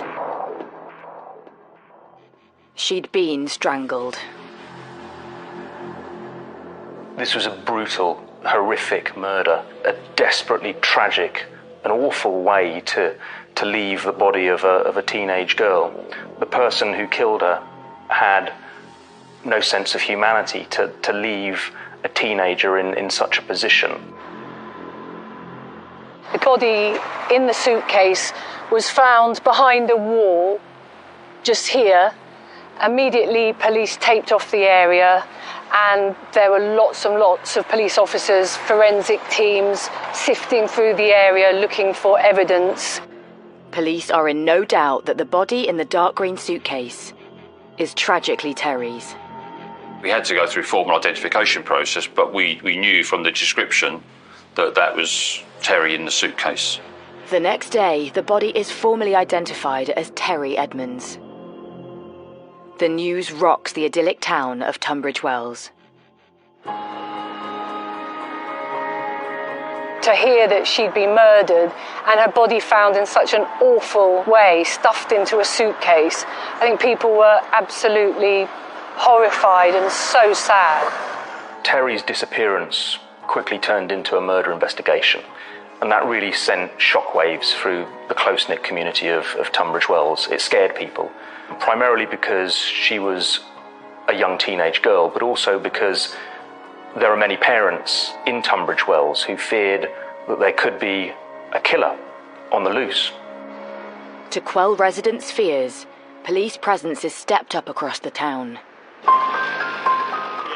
Investigators hit the streets, carrying out door-to-door inquiries for any leads on the killer. Kent Police followed a lot of lines of inquiry. They had 50 police officers working on it. They were talking to quite a few people in relation to her disappearance and death. The post-mortem reveals horrifying injuries to the young teen. The details of the post-mortem were shocking, they were horrific, and as a seasoned journalist, it was upsetting. Terry had endured a really brutal and violent attack. She had been physically overpowered. She'd been raped, and she'd suffered a number of injuries, and her last moments would have been truly horrific. The post-mortem examination showed that she had grazes on her back and she'd been strangled. Terry was strangled by a scarf that she was wearing. She looped it through, and by pulling it tight, he'd strangled her. She had some facial injuries where she'd taken some strikes to the face as well. And she was probably smothered with a pink sheet, which was found away from the scene. Blood is found on this mysterious pink sheet, which is retrieved with Terry's trainers and her cigarette lighter in a pile of rubbish close to her body. They're sent off for analysis at the lab. But it's the suitcase that police hope could be the key to finding her killer. Once the body had been removed, then the suitcase itself was considered as a crime scene. And that crime scene was essentially packaged up carefully and submitted to the Forensic Science Laboratory for examination. Police hope testing for traces of DNA could provide answers to some of their biggest questions. Initially, we were looking to see where the suitcase had come from. Could we have an owner of the suitcase? Could that be a big clue for us? Whilst the lab pores over the suitcase, the spotlight falls on the person who raised the alarm. Terry's boyfriend. New evidence comes to light about a fallout with his girlfriend. The last person that the police were initially aware of that had spoken to Terry was her boyfriend, and they'd had a row. Bearing in mind, most murders are committed by people that are known to the victim. Samples of the boyfriend's DNA are also found on Terry's body. Police investigating the disappearance of 17-year-old Terry Edmonds have today made an arrest. Detectives arrest Terry's boyfriend at his home in the nearby village of Hadlow. He's taken in for questioning. He was living with his mother in a house in Hadlow, and when he was arrested, police went to his property, uniformed officers were stationed outside, and forensic officers went into his house and conducted a search all night. But eventually, this would draw a blank. They did release him without charge because it was quite clear he was not involved in any way, shape or form. And it was clear he was at work, and there was no way that he was involved. With the boyfriend eliminated, police focus on the suitcase. Forensic scientists have been putting their star piece of evidence under the microscope, and the suitcase has yielded a significant lead. We recovered various samples, including a sample of DNA from the retractable handle. And the retractable handle had like a little switch on it. So we recovered material from that switch, and that DNA profile matched an individual that was of interest to the police investigation. That was a light bulb moment in the investigation, because we felt that, you know, that would lead investigatively to the identification of a suspect. So police make a second arrest, and the man is brought in for questioning. It's a turning point for the investigation. That suspect, in this case, turned out to be the previous owner of the suitcase. Now, that person then gave information to the police to say, that is my suitcase, but I gave that suitcase away. I believe, actually, it was given to the Salvation Army, so a charity donation. As the police hit another brick wall, the clock's still ticking, and there's a brutal murderer on the run. Clearly a dangerous person, clearly a very dangerous person, and trying to get them. This is the real whodunit. So detectives have to go back to the drawing board, refocusing their efforts on the location where Terry was found. The car park. Through their inquiries, investigators discover it was often part of her regular journey through town. And she used the car park as a short cut through, if you like, to make her way back to the hostel that she was staying at, that was just at the rear of the car park. Though nothing on the police's CCTV trawl shows Terry's last suspected steps through it. There was no CCTV in the car park itself, but there was CCTV at the exit, and she wasn't seen to leave. So we checked everything, double-checked it, triple-checked it. We couldn't see her leave. Police can now prove Terry never left the car park, which means she must have been killed there.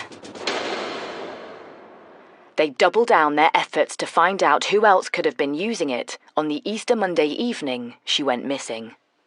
We had to look wider, and we were looking at other people. And within the car park in Tunbridge Wells, there were some people that we called the rough sleepers. They were homeless people who'd found certain areas of the car park, stairwells of the car park, that they used as accommodation. And on those stairwells, certain people sleeping rough there on cardboard mattresses, sleeping bags, duvets, that kind of thing. We started looking at those people to see if there's anyone there was of interest to us. We made inquiries for the rough sleepers in the car park. Did any of them own a suitcase? And they all denied it. But intelligence from an officer on the beat suggests otherwise. A local police officer told us that he knew of one person who had a suitcase. And we looked through our records and we'd spoken to that person, he denied it. So there was a reason why he denied being the owner of a suitcase. With their suspicions raised, detectives head straight back to the car park. They need to find the rough sleeper whose story doesn't quite stack up. We then went and spoke to him again. He said he did have a suitcase, but someone had stolen it, and it was kept in the stairwell. Someone had emptied his clothes out from it, and the suitcase had gone. But for investigators, something about his story doesn't seem right. So they arrest him.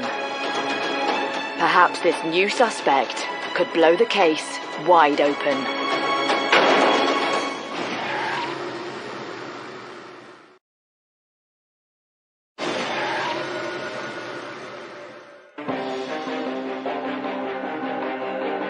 In Tunbridge Wells, 17-year-old Terry Edmonds has been found dead.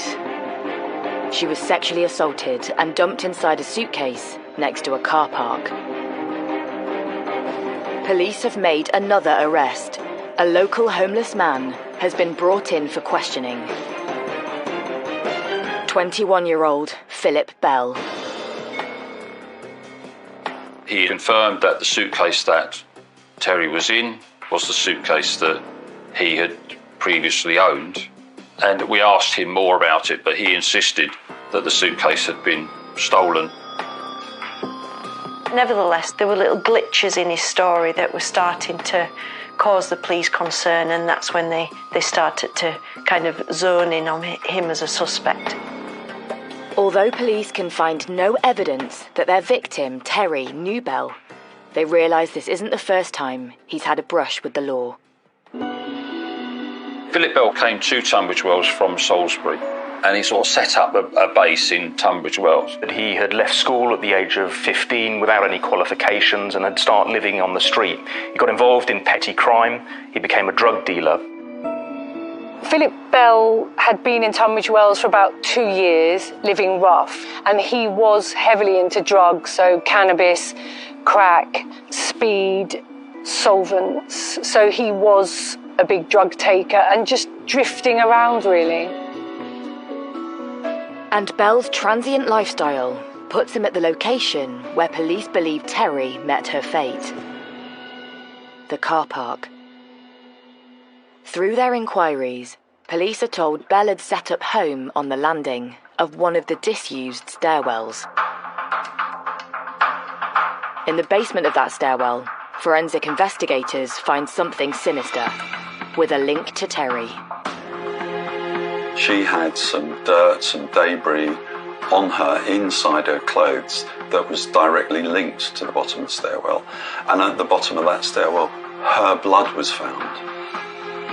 The fact that her blood, her being in that stairwell and injured was really important because it identified the attack site, essentially. So police have found their murder scene. But during questioning, Bell denies he was ever in the stairwell, or even the car park, at the time when Terry disappeared. He told them that he had nothing to do with Terry's murder and he hadn't even seen her. However, when investigators seize his clothes, something raises their suspicions. Having taken his trousers, they noticed that he had grazing on his knees, and that was consistent with him being astride Terry when he assaulted her and grazing his knees. Now, he said he'd done that playing football. Now, we interviewed all the people that he used to play football with, and none of them ever remembered him actually falling down or hurting his knees whilst playing football in the time frame we were talking about. So again, that disproved part of what he was saying. Although the case against Bell is beginning to build, the evidence is largely circumstantial. Detectives still don't have enough proof to charge their prime suspect with murder. With there being no other evidence at that particular time, we had to release him on bail whilst we carried out other inquiries. It's a blow for the investigation. Just days later, searching for answers about her daughter's death, Terry's mum once again makes an emotional public appeal. I am begging you, please, if anybody knows anything, however little, get in touch, because anything to help catch the person that's done this will help. Over the next months, detectives work 24/7 in the hope to get the potentially dangerous Philip Bell back behind bars. They doggedly trawl through hours and hours of the town's CCTV footage for anything that could link him to Terry's disappearance. Suddenly, something catches their eye. It was sometime later we were looking at more of the CCTV, and we found Philip Bell. We'd found him walking past the railway station and going into the car park just a few seconds after we suspect Terry had gone in. Although we never saw him and Terry together, it was clear from the timing that he followed her in moments after she went into the car park. Police now have proof that their suspected killer and his victim would have crossed paths. And that's not all. We then, about an hour later, we had CCTV of him leaving the car park. So that sort of brought us to a conclusion that she'd gone in, he'd gone in shortly afterwards, he'd come out but she hadn't. So that added to our suspicions that he could have been responsible For the investigation team, this is really big. The new CCTV blows apart Bell's claim that he wasn't at the murder scene at the time of Terry's attack. Initially, when Philip Bell was arrested and interviewed in May, he denied that he'd returned to the car park. Although there was no CCTV or eyewitness accounts from what happened within the car park, the CCTV was absolutely crucial because it demonstrated that Terry and Philip Bell were effectively on a collision course as they entered the car park. Detectives also spot something strange about Bell's clothing as he leaves the car park. When we suspect was the hour in which Terry was killed, he came out wearing a different pair of jeans. And we're able to identify that from CCTV because one pair was baggy and one pair was slim-fitting. So we were asking why had he changed that clothing? Soon, investigators come up with a sinister theory. Our theory was that he had got blood on his trousers, taken and disposed of those trousers, and changed them in that hour. Because why else? Why would you suddenly change your trousers halfway through the day? Could this explain Bell's change of clothing? There was only one way to find out. Philip Bell is rearrested and questioned by detectives once again. He maintained that he was not in the car park around that time on that day. He was then shown the CCTV, which put him in the car park for an hour and him leaving that car park. And he admitted then that he had been in the car park that day, and he actually admitted that he'd been in, it was called the Lonely Staircase because there was no exit from it to any main part of the car park. It was where Terry was actually killed.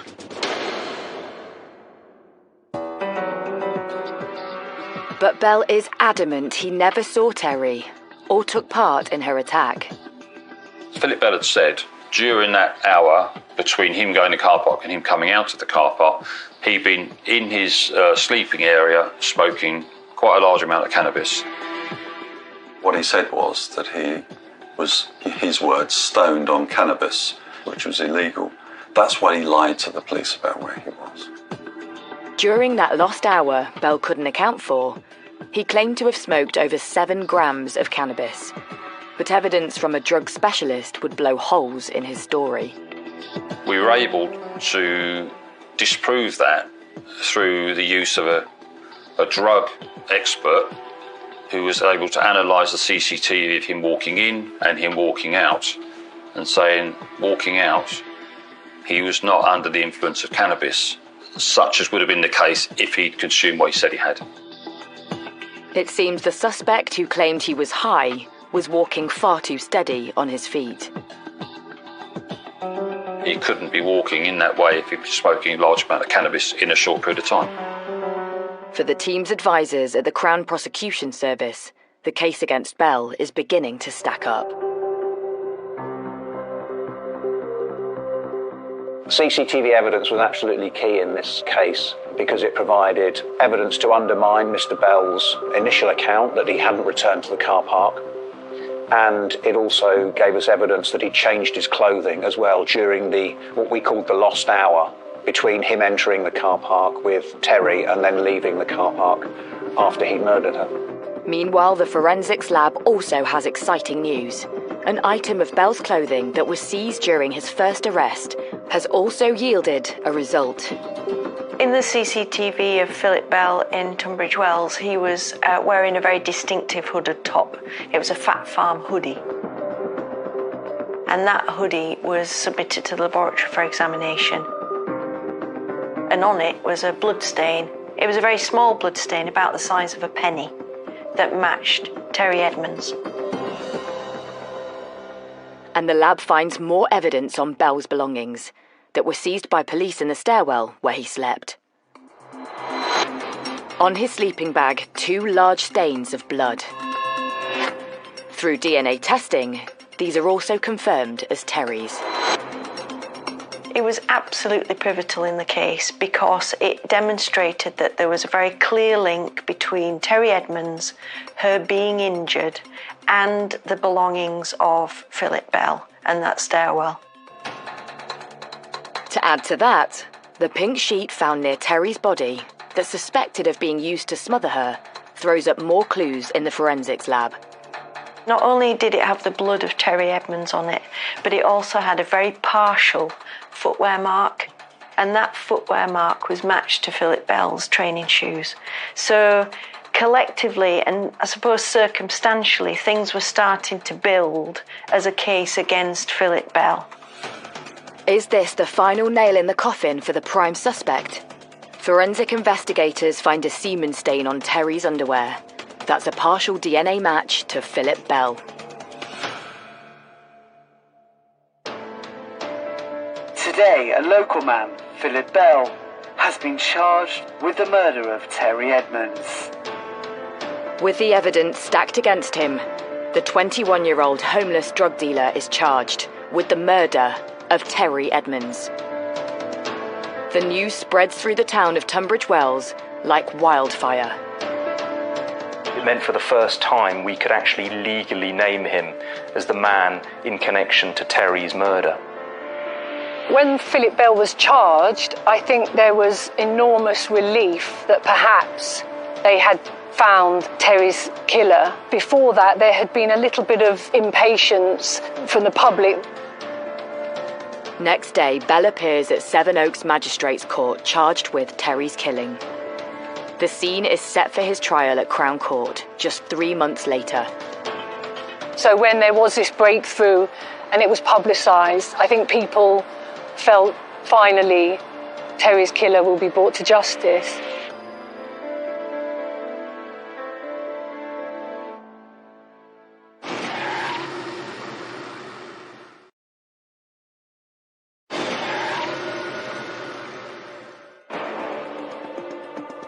In Tunbridge Wells, 17-year-old Terry Edmonds has been found strangled and sexually assaulted, then stuffed inside a suitcase.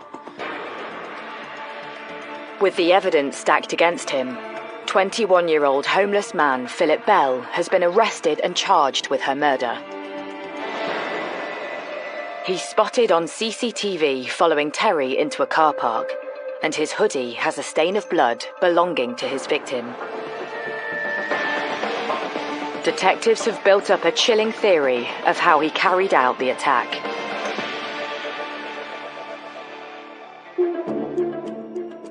He tried it on with her, she'd refused, and he then attacked her, killed her, and sexually assaulted her. But having done that, he was a homeless person with no car, he had no means to get rid of the body, but he had a suitcase. So he put the body in a fetal position in the suitcase.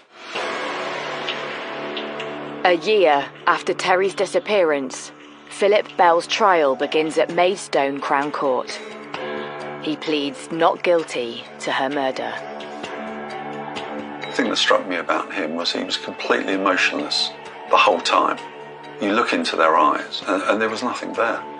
It was quite chilling, actually. But as the trial progresses, police realise convincing the court of Bell's guilt may not be an open and shut case. The case against Bell relied entirely on circumstantial evidence. There was no smoking gun, there was no witness who saw him kill Terry Edmonds.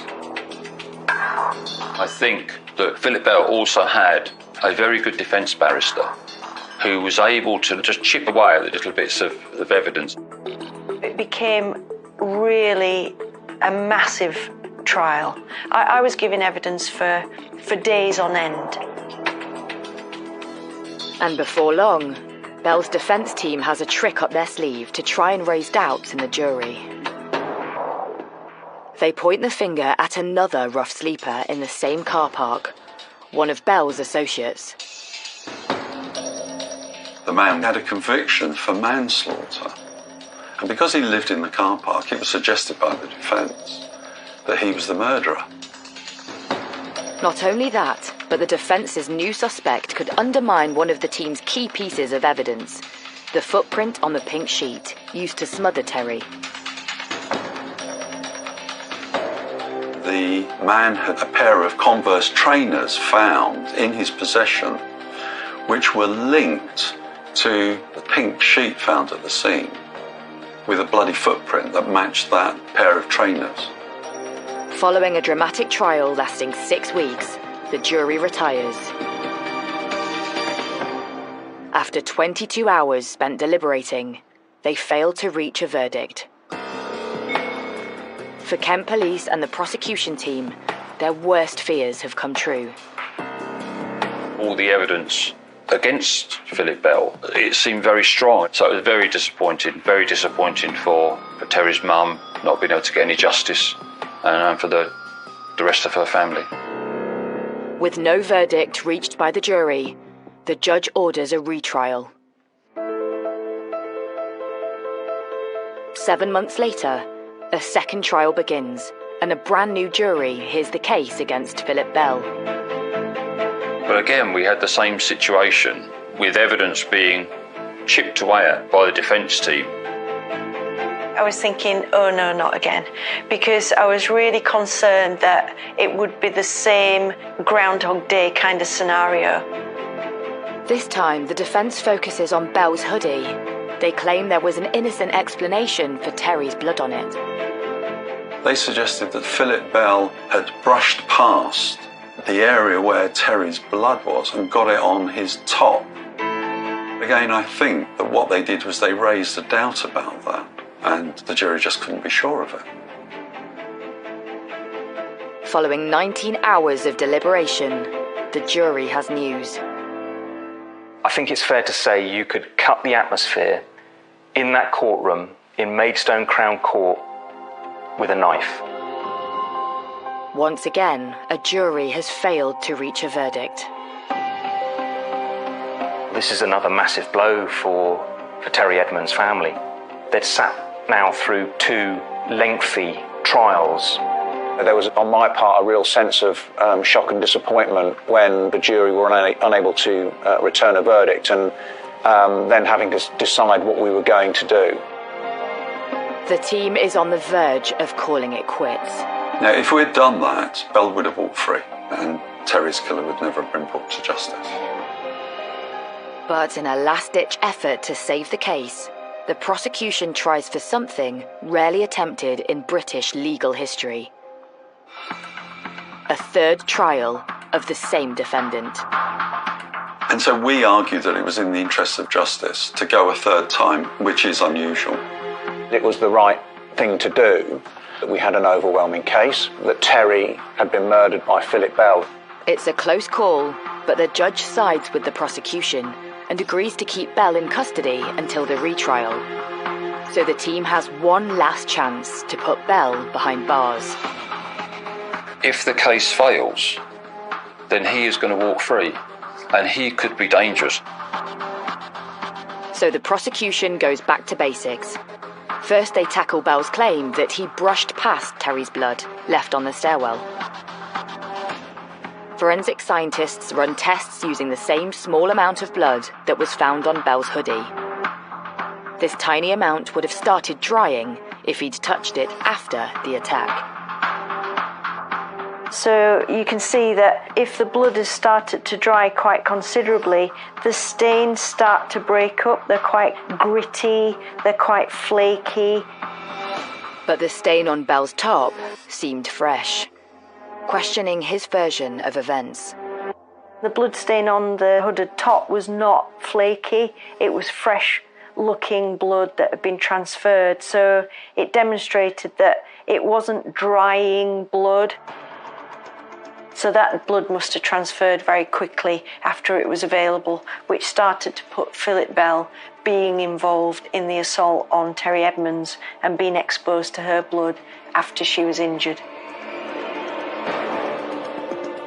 Not only is the forensic evidence building better than before, this time the prosecution have also found a new star witness who has come forward to the police. 15-year-old girl came and gave her account about how she had been invited to go to the stairwell that Philip Bell was staying in. And quite chillingly, she described what we believed had happened to Terry, her being straddled by him, and being bruised by him and him trying to assault her. But very fortunately for her, somebody came and disturbed them and she was able to escape. That was just exactly how we imagined that the attack had taken place on Terry. And you could hear a pin drop. It was compelling evidence, and it showed in law that he had what we call a propensity to commit this type of offence. As the prosecution's case seems to get stronger, Bell's testimony on the stand just falls apart. He admits being on the stairwell landing at the time of Terry's attack, but says he saw nothing. He's within 10 feet of Terry being murdered and yet sees and hears nothing. It was fanciful. So a jury considers the evidence against Bell for a third time. Just 3 hours later, they announce their decision. Guilty. It was a day of jubilation, really, for the family. There were loud shouts and cheers as the verdict was announced in Maidstone Crown Court. There was an outpouring of pent-up emotion that had been there for a long period of time. It was extremely satisfying when we were able to hear the guilty verdict and realise that we'd achieved some sort of justice for Terry's family. Philip Bell is eventually sentenced to 28 years in jail. He was evil. That's how the judge described him after the trial, and that is a fair description of him. Justice is a consolation for the family, but it will never bring their beloved daughter back. Terry was a bright, intelligent girl, and she had a long life to look forward to that was cruelly taken away by Philip Bell. For no reason, really. And the case has left its mark on the quiet Kent town of Tunbridge Wells. I think Tunbridge Wells has never really got over the murder of Terry Edmonds, and I think the wounds are still there in Tunbridge Wells because Terry was part of our community and a lovely young woman. You could feel that fear and sadness that this had happened in our town.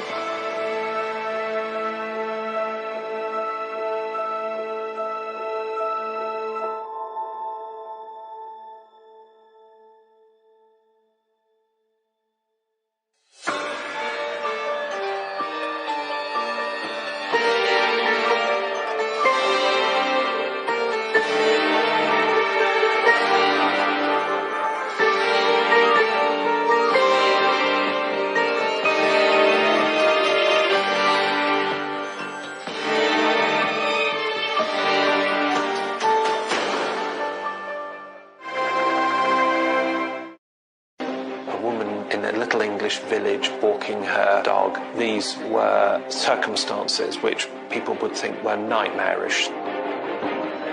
It broke a family.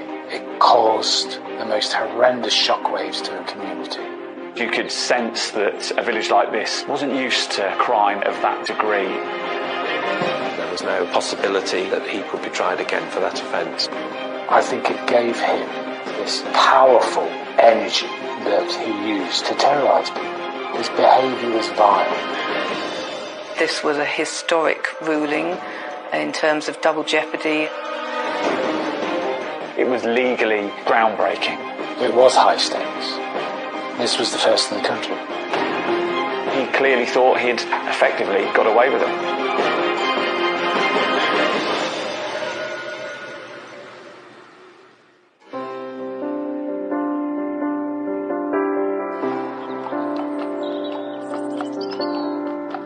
Ascot under Wychwood, a pretty picture postcard village that's home to just 500 residents.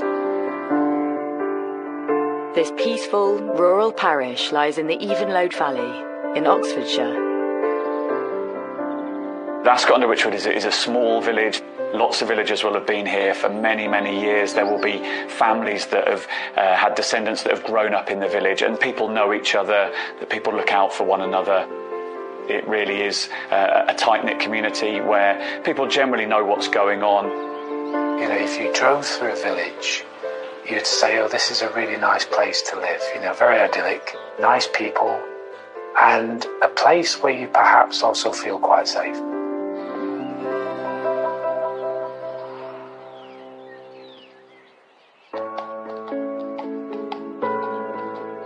In this idyllic Oxfordshire village lives mum of two, Vicky Thompson.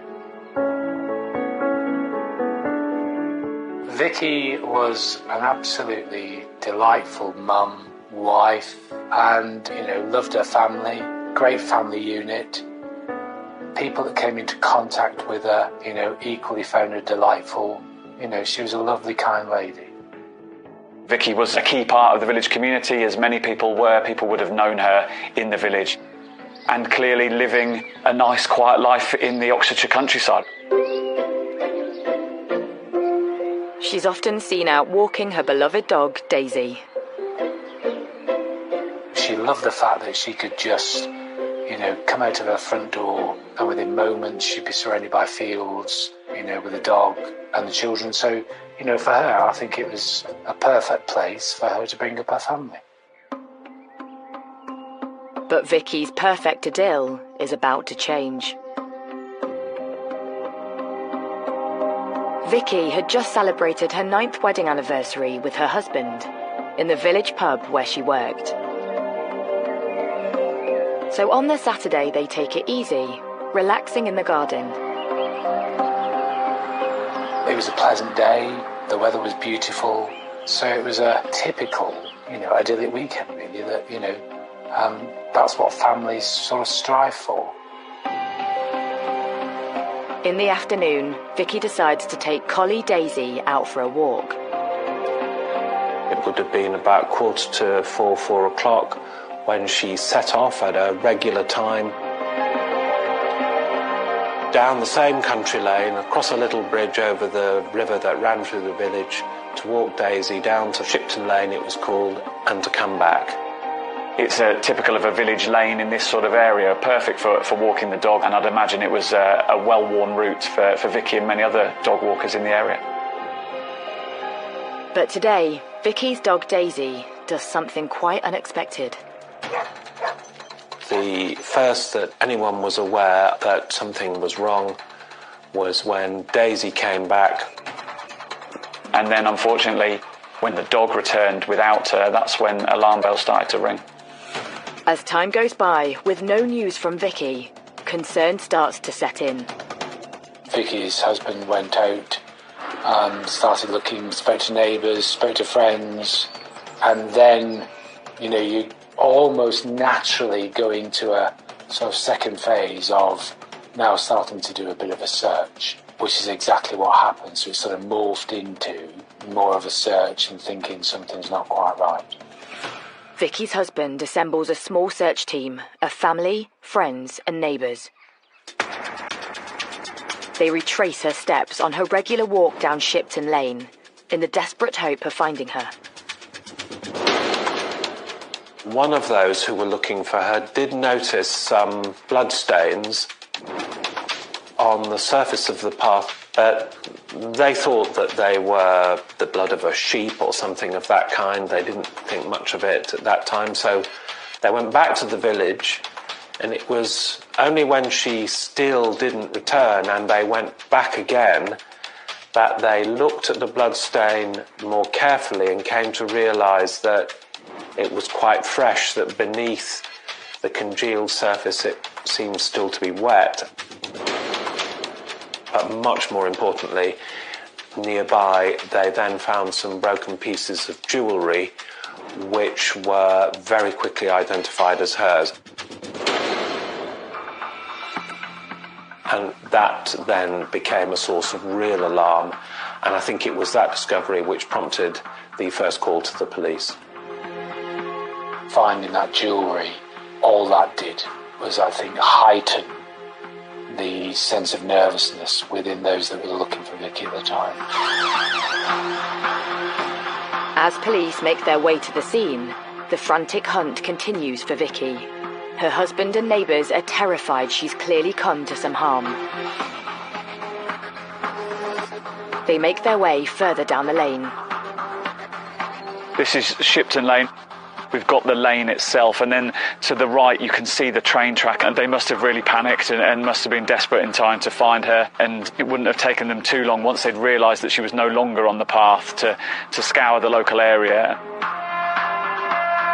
3 hours after Vicky went missing, they spot something sinister.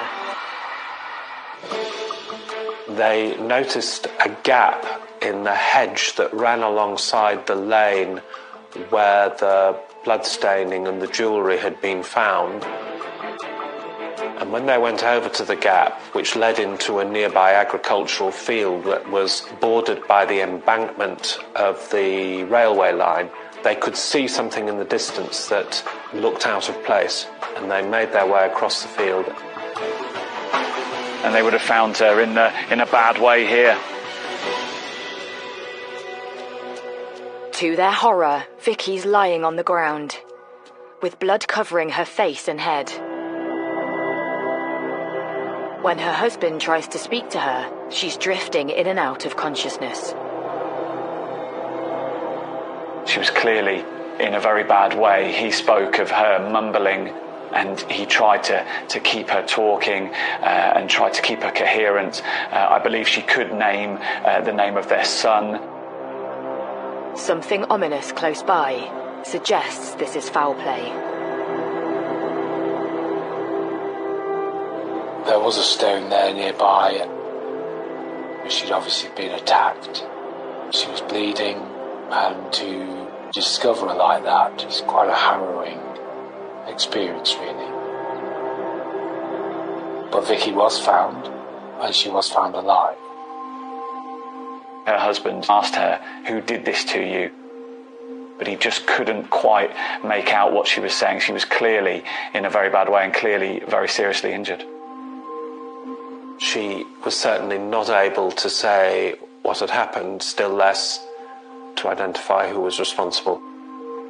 With Vicky's life hanging in the balance, an air ambulance is sent in response to airlift her from the scene. Time was of the essence to call in an air ambulance. That must have meant that she was clearly very gravely injured. And so she was airlifted to hospital. She's flown straight to Oxford's John Radcliffe Hospital, which specialises in treating brain injuries.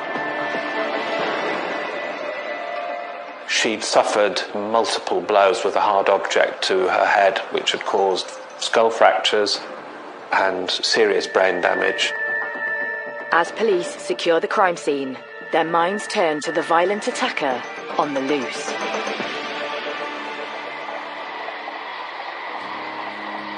Had Vicky been in a position to talk, there is no doubt that she'd have said exactly who'd attacked her, because of course everyone knew everybody. Sadly, she wasn't able to do that.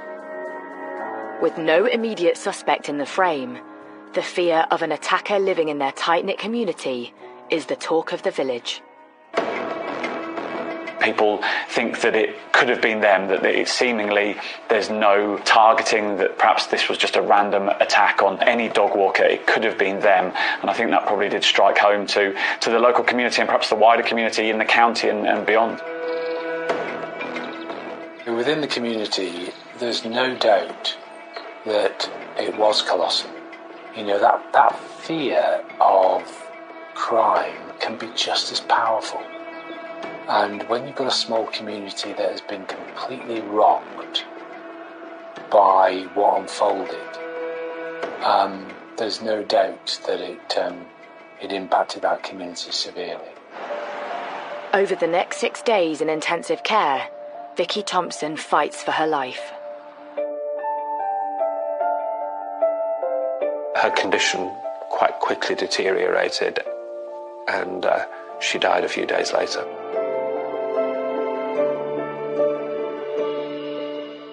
And the cause of her death was blunt force head injury. It's the news no one in the quiet village of Ascot under Wychwood wants to hear. Vicky's violent assault has now become murder. As a reporter, I've covered many incidences of dog walkers being attacked, and they strike a chord with people. But when it develops into a murder, then I think it really does chill people locally.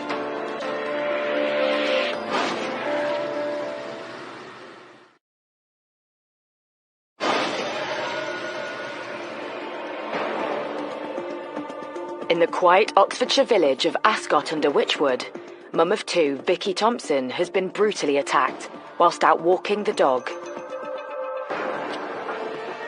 and dies 6 days later from her injuries. With Vicky's violent killer still at large, her community and the wider public are in shock. The profile of the case, of course, was substantially enhanced by where it took place, because this was a late summer's afternoon, a woman in a little English village walking her dog. These were circumstances which, upon reading them, people would think were nightmarish. This was not something that was supposed to happen. And I think for that combination of reasons, it very quickly attracted a great deal of publicity. So the pressure's on for Thames Valley Police to track down Vicky's brutal attacker. This is the area where the incident occurred, and it is typical of an Oxfordshire village. We're on the edge of the Cotswolds, and it is a lane. You can clearly see why it was popular with dog walkers. It's the kind of lane that's quite overgrown. It's the kind of area that someone who didn't want to be seen could perhaps sort of conceal themselves and look as people walked along. We've got the railway line to my right here, the embankment, which is where Vicky was found. Since the assault, police have been sweeping the area, looking for clues that could lead to the killer. Looking at the lane, looking at the jewellery that was found, it was a view that perhaps where she was found wasn't necessarily where she was ultimately attacked at the time. Scenes of crime officers retrace the killer's steps, back to the bloodstains on the path where they believe the attack happened. As with all crime scenes, that becomes the most fundamental starting point of your investigation. Because what's left behind is what you need to try and secure. At the attack scene, clumps of blood-stained hair are found on nearby rocks. Vicky was clearly struck about the head with a blunt instrument, potentially a rock or a stone, and clearly suffered very serious head injuries. It then appears that she was moved somehow, perhaps dragged over towards a railway line. Although the attack happened in broad daylight, investigators have got their work cut out finding any witnesses. This is the Cotswold line. It is a pretty quiet line. There isn't a main line. There won't be too many trains coming past at any time of day. And so no one would have really witnessed it. There wouldn't be too much passing traffic. Police are also trying to work out why Vicky was dumped by the railway line. Potentially moving Vicky's body or moving her unconscious body towards the embankment might have concealed what had happened, that potentially it might have been made to look like an accident, but there was no real motive put forward for why she was moved closer towards this railway embankment. But 200 metres from the scene of the attack, officers make an intriguing find. In a hedge was found a plastic bag which contained 2 items of ladies' underwear that were discovered to have been contaminated with semen. This was obviously a hugely significant find, both because of what it was and because of where it took place. Although the underwear does not belong to Vicky, it's sent off to the lab for DNA analysis. Meanwhile, police continue the hunt for potential witnesses to the attack. 2,500 people would eventually be interviewed in the surrounding area. A huge amount of work was done. House to house was done, lots of statements taken. Because unless you start to build up a picture, you can only do that by engaging with the community. And so it was a significant, large investigation, treated as a serious investigation right from the very outset. But in the village, one name starts coming up on the doorstep. 20-year-old odd job man, Mark Weston. There's those that, are mischievous and those that are perhaps, trouble. Mark Weston was trouble. Not mischievous, he was trouble. And the investigation identified Mark Weston as a key suspect, and they had every reason to do so. And police are told Weston is often seen on the path leading towards the crime scene, Shipton Lane. He used to go down there. I mean, this is a chap, bear in mind, he didn't have a day job. He hanged around.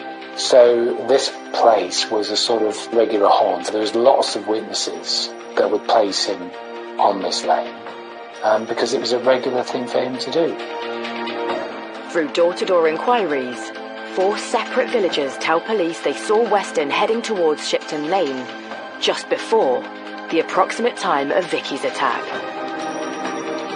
The local post office clerk claims she saw him looking alarmed, covered in sweat, and running away from the village only an hour later.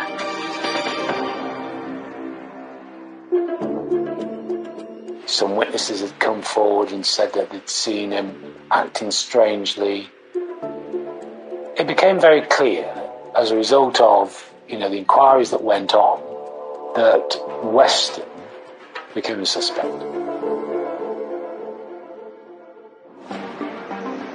So police pay a visit to Mark Weston. On the morning of the murder, he claims he went fishing and shopping, but was at home all afternoon during the time of the attack.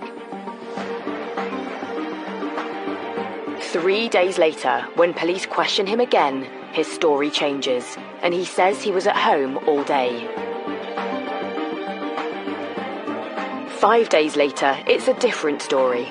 Weston claims he actually left his house at 5 p.m, not long after the attack, to call on his neighbours who weren't in. But Weston's neighbours beg to differ. They say they had been at home at the time Weston said he'd visited and had never seen him. For police, something doesn't stack up. There are conflicting reports about where he was. All this sort of stuff was coming in that conflicted with what Mark was saying. It would be right to look at him very carefully. But looking very carefully is one thing. Having the evidence to support an arrest is another. But when scenes of crime officers search his garden 4 weeks after the murder, they find the charred remains of a sweatshirt or jacket that he's attempted to burn. As the investigation went on, other evidence started becoming apparent about, the burning of clothes. And so there's a few things that led the investigation to Mark Weston. Today, police have arrested a 20-year-old man in the investigation into the murder of Vicky Thompson. As the evidence builds, Mark Weston is arrested and taken in for questioning. He maintains his story, that he was at home at the time of Vicky's attack. Meanwhile, police search his house, seizing some of his clothing, including a pair of his boots. They are sent off for forensic analysis. The results come back to the senior investigating officer. The SIO at the time asked the question, was there blood on this boot? The answer came back, no. You can't do any more with that. The question's been asked, and the answer was given. Weston is released, and the police continue their inquiries. But soon, the lab has more news, and this time it could turn the case on its head. The lady's underwear found near the crime scene has a DNA result for the body fluids found on them. It matches Mark Weston. That became a key piece of evidence. It linked Mark Weston to the scene, no question at all.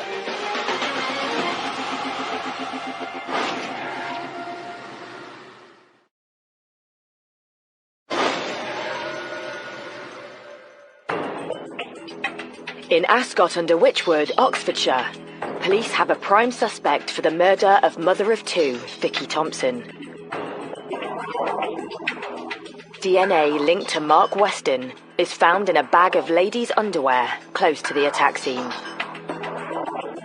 With this new key evidence, police now believe they've established a motive.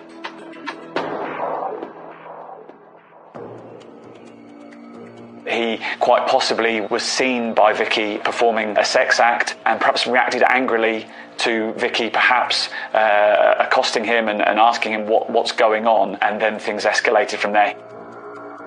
I mean, would he really want the village to be aware that he was behaving like that, which was perverse activity?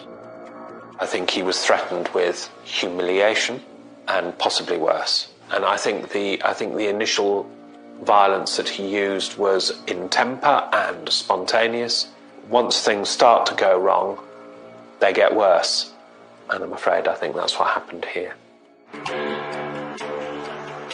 As Weston is put under the spotlight, more evidence is uncovered, linking to the bag of underwear found near the attack scene. During a search of a narrow watercourse that ran down the back of the gardens of the houses in the street where he lived was another plastic bag in which were found other items of ladies' underwear which had been placed there or an attempt had been made to conceal them after the day of the attack. He did not want items of ladies' underwear to be found in his home which would connect him to the scene, and so he had separately disposed of those so as to prevent that connection from being made.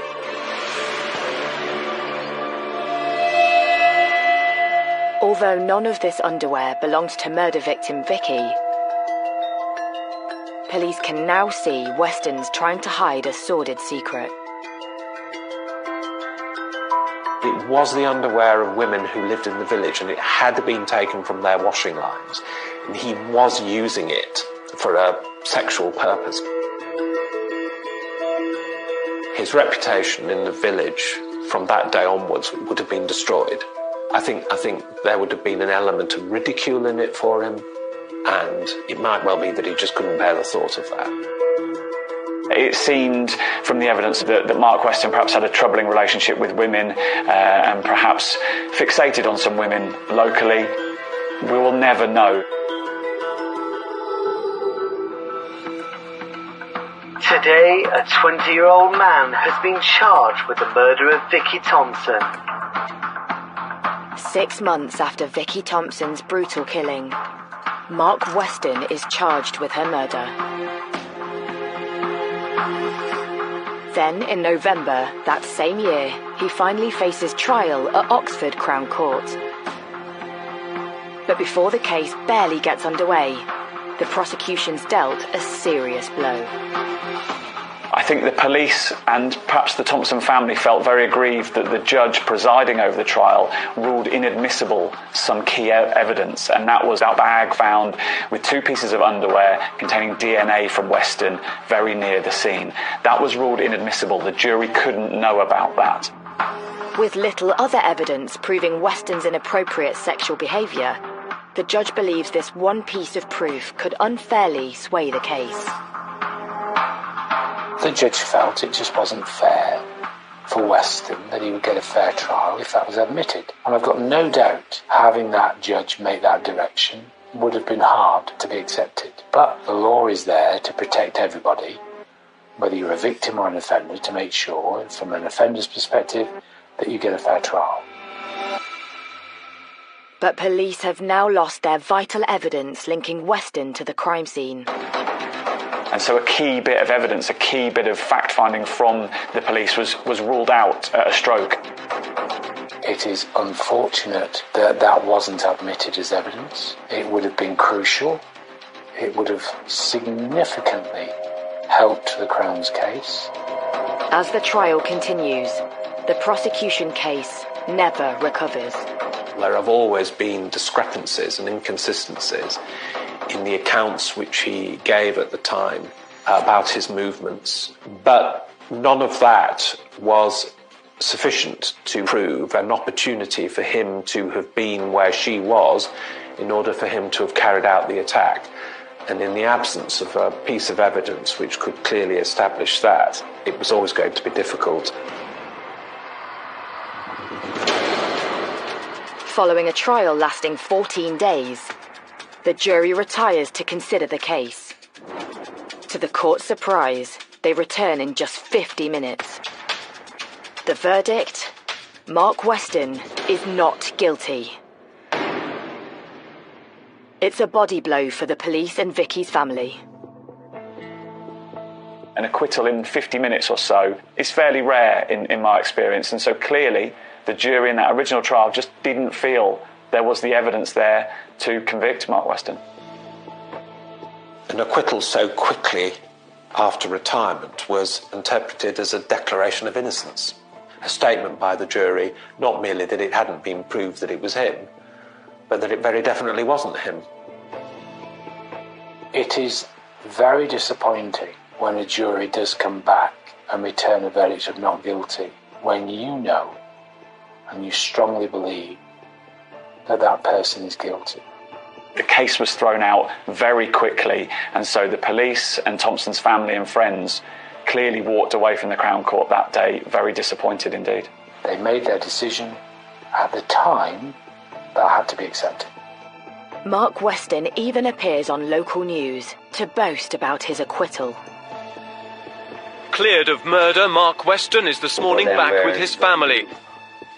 Well, I've done nothing wrong, but they still kept saying it was me, knowing it wasn't. But now they've come to realise they had the wrong person. And to add salt to their wounds, Thames Valley Police comes under fire from the unlikeliest of places. Following the acquittal, one of the jurors felt sufficiently strong about what they had observed during those proceedings to write directly to Mr. Weston, suggesting that he might sue the Thames Valley Police for a wrongful prosecution. Although Weston secures legal aid to do this, his case runs out of steam. So he turns to other ideas of how to seek revenge. There's a thought that you might quietly just go back and just be perhaps under the radar. Weston was none of that. When he got acquitted, I think he had a sense of empowerment. He acted with impunity after that. He moved back into the community and he taunted the community perhaps in some ways and literally harassed people who'd been involved in that original trial. He didn't try to fade away. Barely a year later, Weston launches a campaign of harassment against the village bobby who helped investigate the case. Day and night, he makes up to 50 silent phone calls to the PC, his wife and their 2 daughters. He terrorised the officer. And bearing in mind, that's how we policed. You know, we're in that community, we're part of the community, because you are a member of the village. And I've been there, and it's lovely. But the thought of them being terrorised is just harrowing.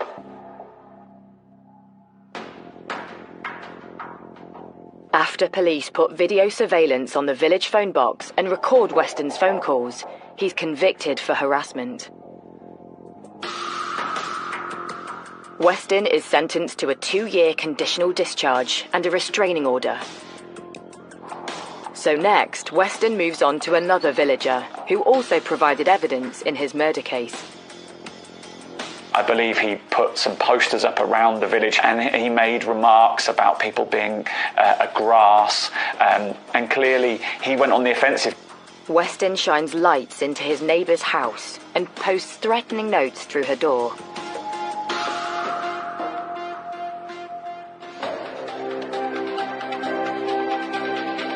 Mark Weston is convicted of harassment once again. He's sentenced to 100 hours of community service.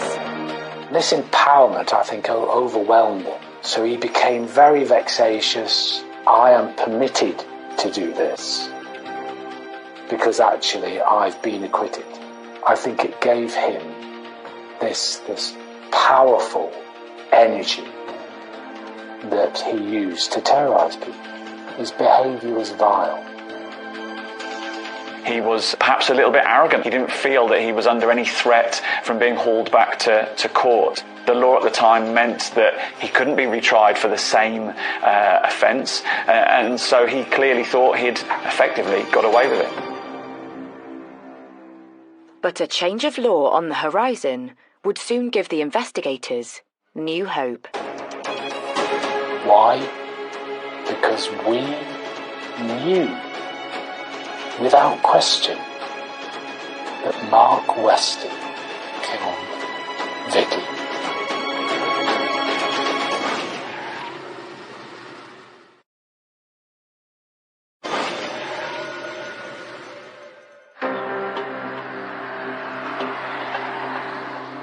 Ascot under Wychwood, Oxfordshire.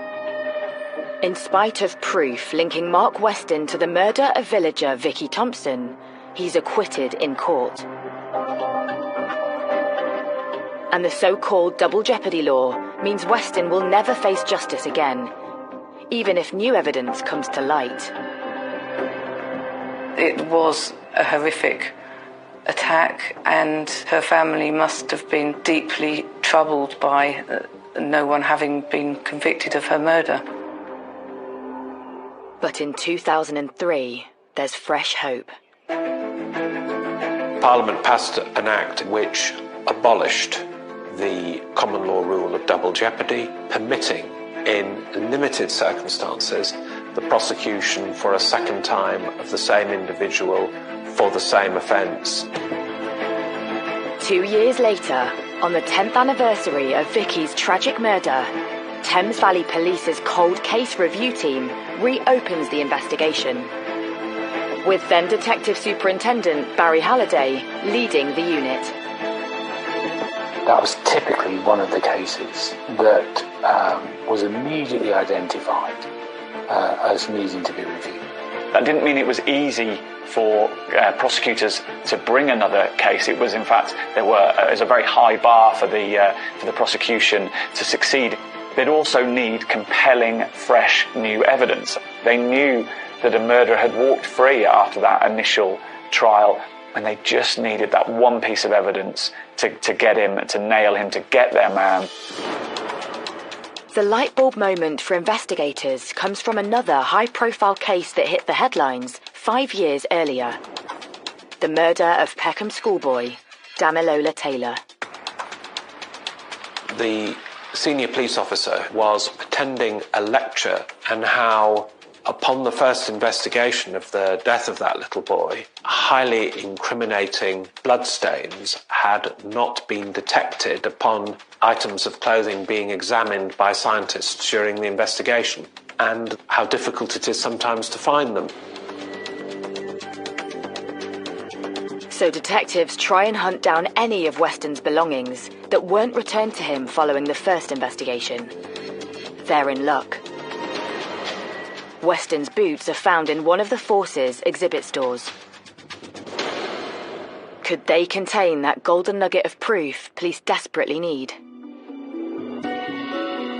There was no harm in sending those boots back in. Fresh pair of eyes, fresh forensic opportunities, and testing and examination, and just be sure that there was no forensics on those boots. In the 10 years since the boots last saw the light of day, forensic techniques have massively evolved. The changes in procedures for searching for blood would involve a change in the sorts of lights that we regularly use. We now use a fibre optic lamp, and that has a halogen bulb in it.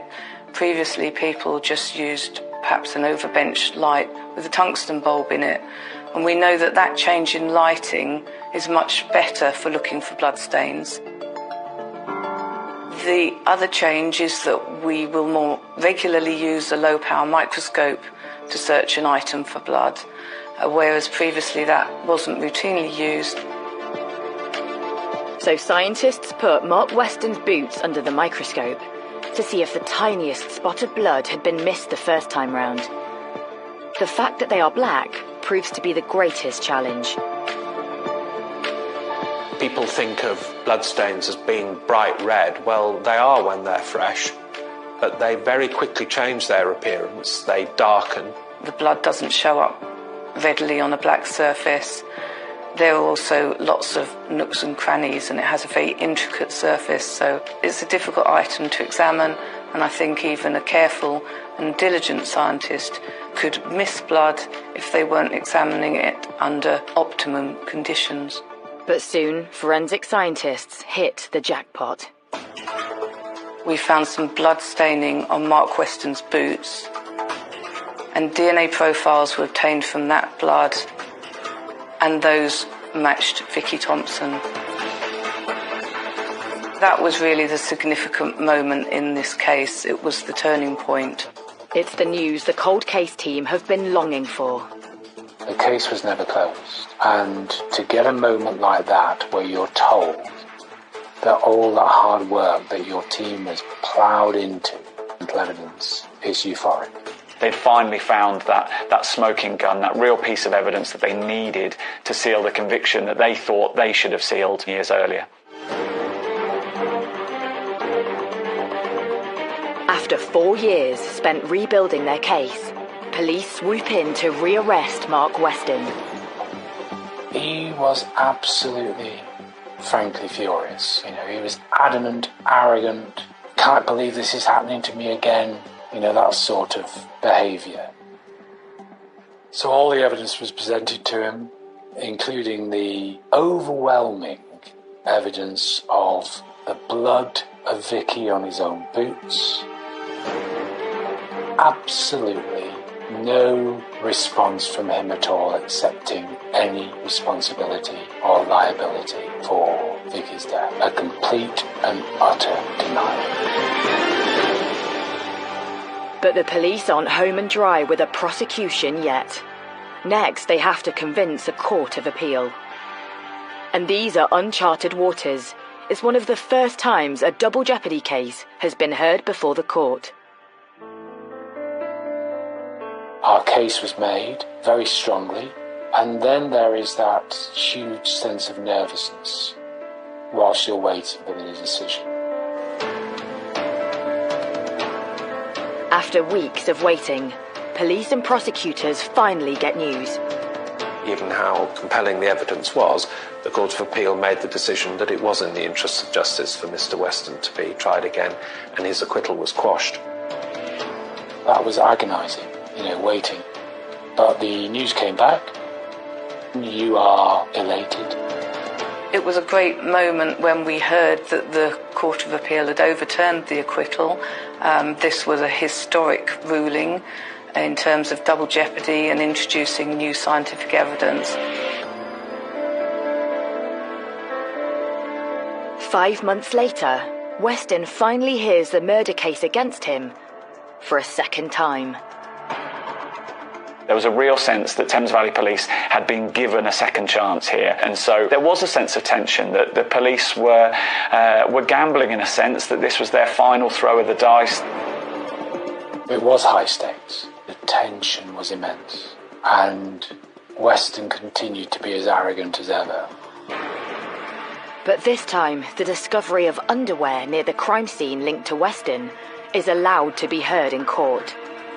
It's clear even he can't explain away the overwhelming evidence against him. There wasn't going to be much anybody could do about the fact that her blood was found on his boots. The scientific evidence this time round was simply unanswerable. Perhaps he knew that his time was finally up, and that last piece of evidence was crucial, and he couldn't fight this any longer. But Weston's fate is once again in the hands of the jury as they retire to consider their verdict. The The trial was absolutely extremely intense. That wait was probably the most sensitive, nervous time I've ever experienced. The jury delivers their verdict. Mark Weston is finally found guilty of Vicky Thompson's murder. 15 years after her death, the judge jails him for a minimum of 13 years. This arrogant man, this man who'd sort of taunted those who tried to bring him to justice, was finally behind bars. It's a relief to the husband who comforted his dying wife after Weston's vicious attack. It doesn't bring back his wife, and nothing can, of course, but it was the verdict they wanted. It was big, it was significant, but let's not lose sight of the real fact here.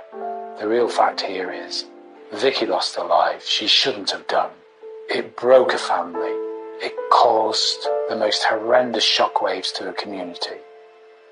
And this individual evaded capture for all those years. And the case will forever be etched in the memory of the quiet Oxfordshire village of Ascot under Wychwood. It was clearly a case that had a big impact locally and perhaps continues to do. People haven't forgotten what's happened, and so that case does still live long in the memory locally. And what of Mark Weston himself? There's no remorse, there's no acceptance. This was a miscarriage of justice. Well, that was rich. A miscarriage of justice occurred years ago. Weston committed that murder, and Vicky's life was taken away by that monster, nobody else.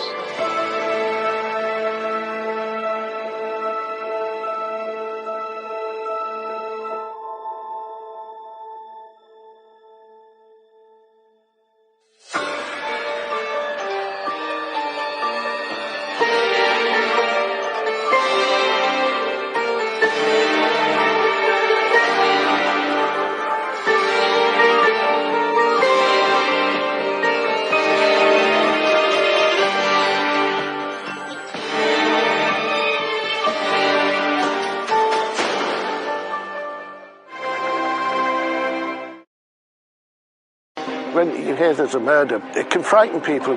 I was so shocked that something like that would happen in a lovely village like this. They seemed to be happy with each other, everyone loved her, and she got along with everyone. There were concerns about her welfare. The alarm bells were raised. They had heard things happening, shouting, fights.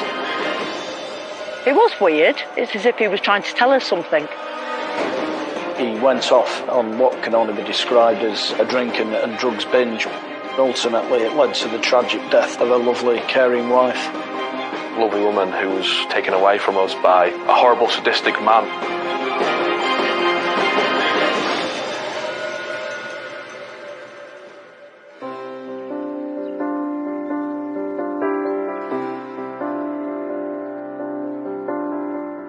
Situated in the stunning rolling wolds of North Lincolnshire lies the peaceful village of Werleby. I've lived in Werleby for 48 years. It's a really nice, quiet village. Everybody seems to know everybody. We get on really well. Last year we won the best kept village. It's a nice little village, plenty of activities, plenty going on. It's so quiet, it's a little rural idyll, if you like. It's like going back in time living here. There's very little crime, it's beautiful, and it's a wonderful place to live for young families or retired people, and we've got all of them here. Friendly community, everybody seems like pretty much okay, you know. There's a lot of people who help each other, so there is quite a lot of good community atmosphere. And it is a lovely place to live. It's really nice.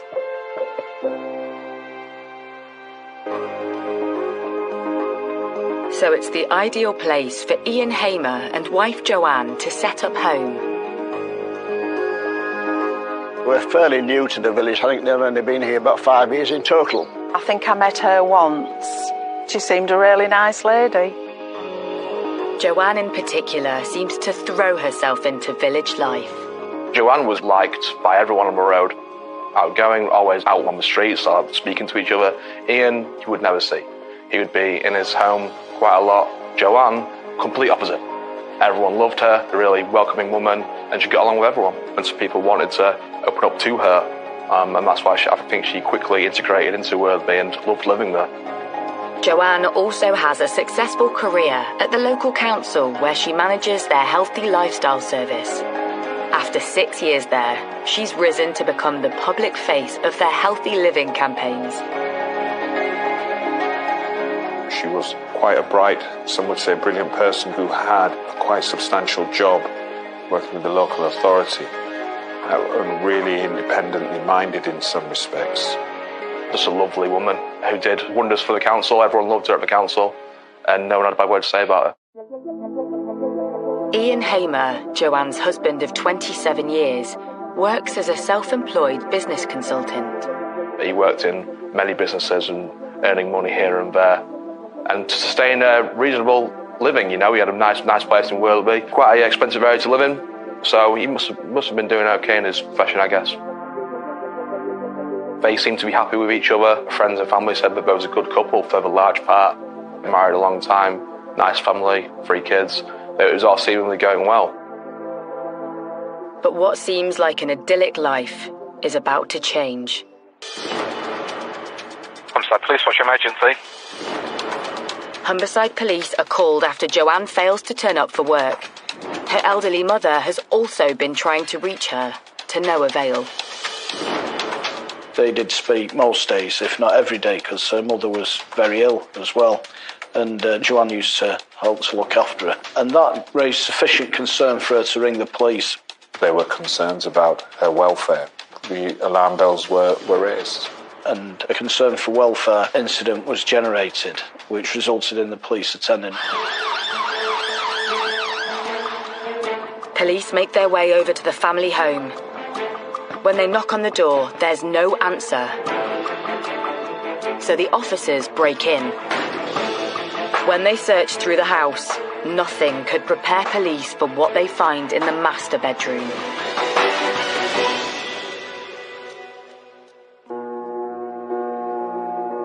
Joanne Hamer's lying lifeless on her bed. Medical professionals will have been called immediately. Monitors would have been placed on to see if there's any signs of heart trace or anything. Any chance whatsoever that resuscitation could take place. They had discovered she was dead. It's apparent she'd been killed from the scene, the way she was left. And there was blood at the scene as well. Joanne had been strangled by her dressing gown cord. That's when we're looking at securing evidence within that scene. Teams of police descend on Wortherby. The quiet village has never seen anything like it. When I came back from work, there was police cars, vans, and I'm saying, what's going on? What on earth's all the police doing here? Something happened. And then when I got home and my daughter texted me and said she'd seen it, that there'd been a murder. I just couldn't believe it. I was so shocked that something like that would happen in a lovely village like this. You don't expect it. As word spreads fast through the neighbourhood, the local newspaper gets wind of an incident in Wortherby. Reporter Charlie Wilson heads to the scene. So you're like, okay, we've got a big story. Let's get there first. Let's be quick. Let's be first. So we got down there. We were the first people there. Very quickly, it was evident this could be a very serious, scary incident. I've never reported on a murder before. That's the first time that's happened to me. So it was a case of doing it really delicately, respectfully, and just trying to build up what happened, really. Soon, the news is spreading beyond the boundaries of the village. Maybe an hour later, you get the likes of ITV, BBC, Sky coming down, and that's when it was like, whoa, okay, people out on the road, like, wondering what's going on. Yeah, everyone was shocked to see him out of media attention. You just don't get this sort of thing in these sort of villages. Yeah, I was quite shocked, really. You would never think that something would happen in a small community like this. I couldn't believe it. Everybody was shocked. It didn't seem right. Something like that would happen here. You hear about it in cities, but in a little quiet Lincolnshire village, you just don't expect it at all. Joanne's family are left devastated by the news, and her colleagues at work are also reeling. Truly sad. I spoke to a few of them. They were just in pieces. Of course they would be. Their colleague who they loved dearly, and they really did love her. It was tough for them. It was very tough. And it dawns on Joe's village that there's a killer living in their midst. I think some people were a little bit upset. They were locking the doors a bit more quickly. I think the first reaction is alarm, because when you hear there's a murder but you don't know the circumstances, and it can frighten people into thinking we've got a killer at large who's going to cause more trouble. You're quite fearful about what it could mean and what the implications for the future are. It was very awful to hear that it had happened in our village. It's frightening. It really is.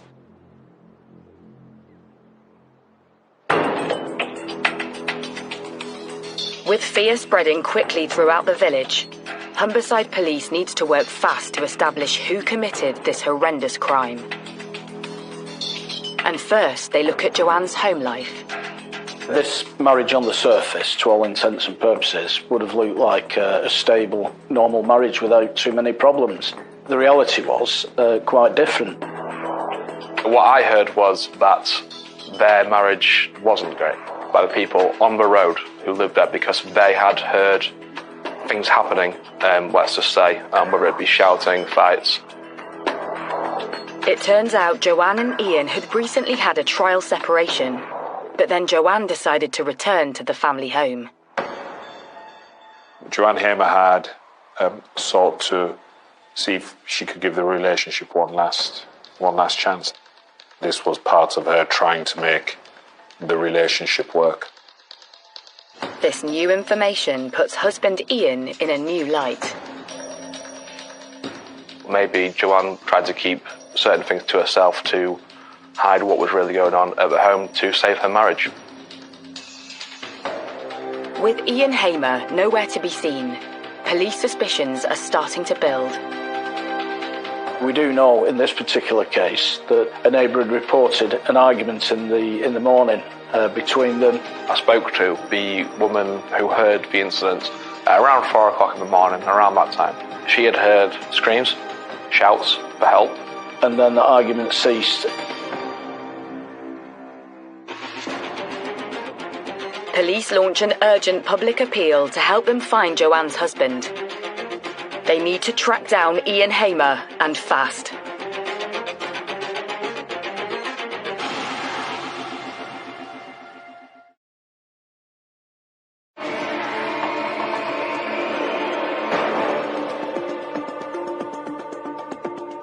In the quiet Lincolnshire village of Worlaby, police have launched a murder hunt. Mother of 3, Joanne Hamer, has been found strangled in her bed. Husband Ian has mysteriously disappeared since a row reported by neighbours in the early hours of the morning. And this doesn't seem to be the first either. I guess people on the road had heard these things where it really went bad, to say the least. None of the neighbours who I spoke to liked him at all. With Ian Hamer now under suspicion, Humberside Police make an urgent appeal for his whereabouts. They release the details of his car, a white BMW 5 Series. They also warn the public not to approach him. Once a decision had been made by the senior investigating officer that Ian Hamer was a suspect for this crime, then a manhunt would have taken place. They don't know at the moment where he is, but there would be certain fast-track actions raised to secure his arrest. You know, checks with family and friends. Where does he usually go to? Where does he work? Checks with hospitals as well. If he's got a mobile phone, has he made any calls? We may be able to cell site to where he's located and instigate an area search. He's clearly got use of a vehicle in this case. So, we've been putting the vehicle details onto the automatic number plate recognition, the ANPR system. And as soon as that vehicle passes an ANPR camera, then that will send an alert to the police. All these inquiries made to trace and arrest Ian Hamer. He plainly was the last person with her and had disappeared from the scene. So the investigation then was focusing on building that picture around what had happened between them. And then going further back, what had happened between them not just on that night, but also in the period leading up to this.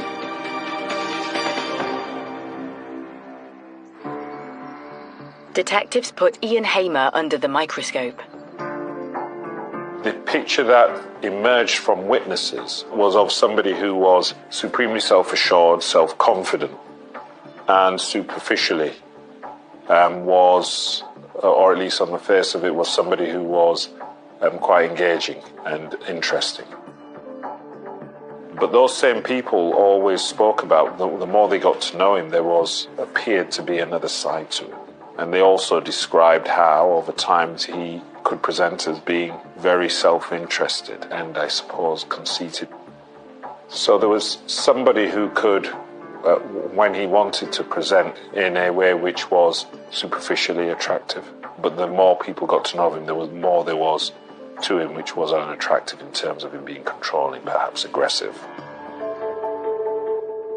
And after speaking to Joanne's family and friends, it turns out Hamer has a checkered history. There have been a number of previous reports made indicating domestic violence. He was reported to have ripped up her wedding dress. Those reports of him tearing up a teddy bear, which was sentimental to her. This is really significant in a case such as this. The police had been called out on many occasions, but as is so often the case, they weren't really ever progressed. Part of that was because of the approach of the family to try and manage what was happening within the family. The personality of Joanne Hamer was tragically to try and make it work at all times. When you married someone for so long, you want to, make things work, and she shouldn't be thought of wrongly for that, for wanting to make her marriage with her husband of 27 years and 3 children work.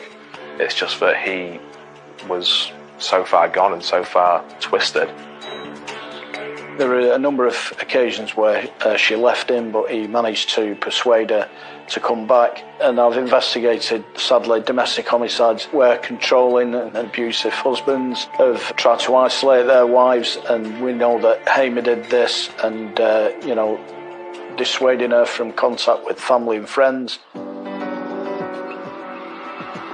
In 2013, police discover this came to a head when Ian Hamer started divorce proceedings, blaming the involvement of Joanne's mother in their relationship. So, he was antagonistic towards his wife's relationship with her own mother. So he was all about controlling and being abusive towards his wife and driving a wedge between her and family and friends. And it just shows this controlling and coercive and bullying and domineering nature of Ian Hamer towards his wife within that relationship. And that isn't uncommon in domestic homicide cases, sadly. It seems the couple reconciled, but then in 2017, things take another turn for the worse. Ian Hamer starts accusing his wife of having affairs. Police analysis of Joanne's smartphone reveals something even more sinister. Around this time, Hamer hacked into his wife's handset so he could track her every move. He would apparently follow her to work, follow her on nights out with friends, monitor her phone on where she was going, where she was at, wouldn't let her do certain things, apparently, wear certain things, and she was a bit closed off. This is how obsessive he was about his wife and his jealousy and his thought processes, that he wanted to accuse her of extramarital affairs. And a probe of the couple's bank accounts shows Ian's disturbingly tight grip over her purse strings. He was keeping money from her, basically, like, I guess sort of giving her an allowance of what to spend and what she could do. Wouldn't let her go out at certain times. All the bearings of, you know, a toxic, horrible relationship. Obviously, she felt trapped. She felt like she needed to get out, and she tried to do that. He wouldn't let her. In the weeks before her death, Joanne had moved out and was considering buying a property. But she was persuaded by Ian to return, 2 days before her murder. It was on this day, the 4th of May, that police background checks reveal a disturbing incident. Ian Hamer had been arrested for drink driving. As well as being controlling and abusive towards his wife, he seemed to be losing control of his own life in some respects. He was drinking more heavily. So there's a clear pattern there of his own destructive behaviour escalating within himself, and particularly abusing alcohol as part of that process. Investigators discover it's not only drink that's fueling Hamer's abusive behaviour. He had a cocaine problem that had become prevalent in his life over the last 2 or 3 years, and that became worse and worse and worse. When he picked up this addiction, maybe his personality changed because of that, and his health, mental and physical, deteriorated. Businessman Ian Hamer's respectable lifestyle is now questionable. And when they learn what he did in the hours following the estimated time of Joanne's murder, they're convinced they have the right man. Soon after that last blazing row reported by neighbours, Joanne's mother said she had an unsettling phone call with her son-in-law.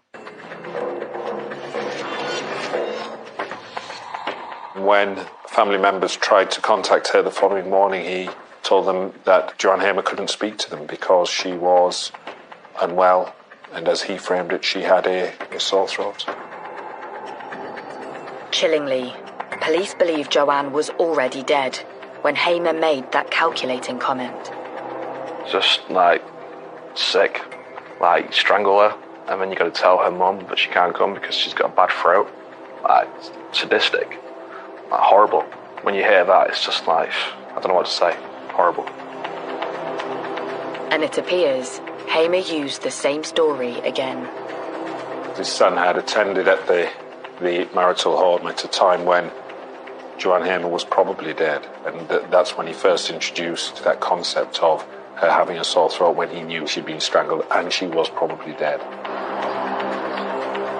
He also told his son as well, when he was at the house, to go and buy some lozenges because his mother was sleeping, she had a bad throat, knowing full well that he'd strangled her, which, now we know what happened, was particularly chilling in this case.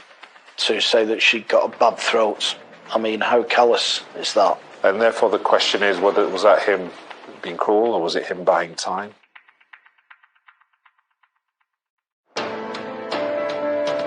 This cunning ploy tells police they have a calculating killer on the run, who wants to stay one step ahead of them.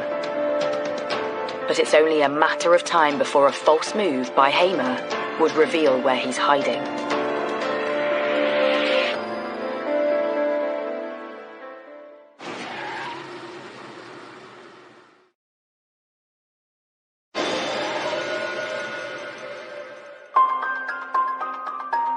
Worleby, North Lincolnshire. Murder suspect Ian Hamer is on the run after his wife Joanne is found strangled in their bedroom. And this is a man who, at this point, everyone in the area is looking for and knows that, okay, this is a manhunt. As police cast their search net wider, reporters like Charlie Wilson are on the ground looking for leads. Suddenly, that morning, there's word from nearby Barton-upon-Humber. we heard news that there might be an incident in Barton where he might be. And so we went to Barton and then heard he was seen near a pub. Barton is about 8 miles away, and it's quite big, quite a lot of people, so it's the obvious place to go. You've got the Humber Bridge. From the Humber Bridge, you've got the whole of Yorkshire to go into and disappear. It would be a logical place to go. A resident next to one of the town's car parks spots a man behaving erratically. He was basically swaying around in the car park, making noise, acting strange. Not realising it's Humberside Police's most wanted, Ian Hamer, the woman calls 999 to report a disturbance.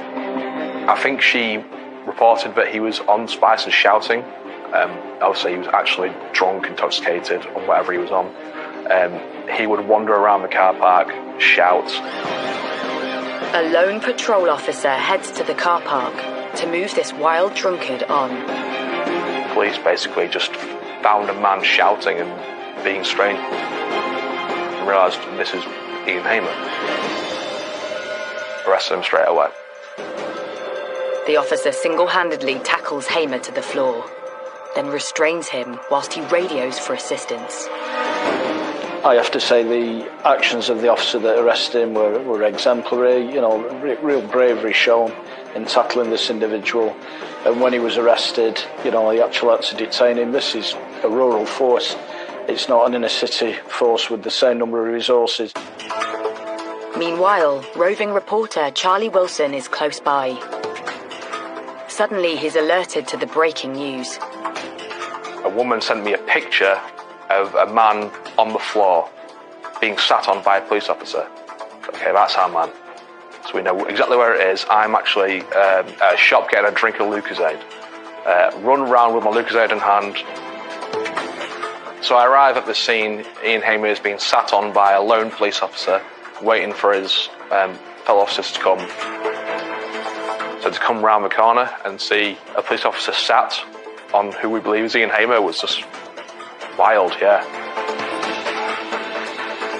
After struggling to contain Hamer for nearly 5 minutes alone, backup finally arrives for the officer.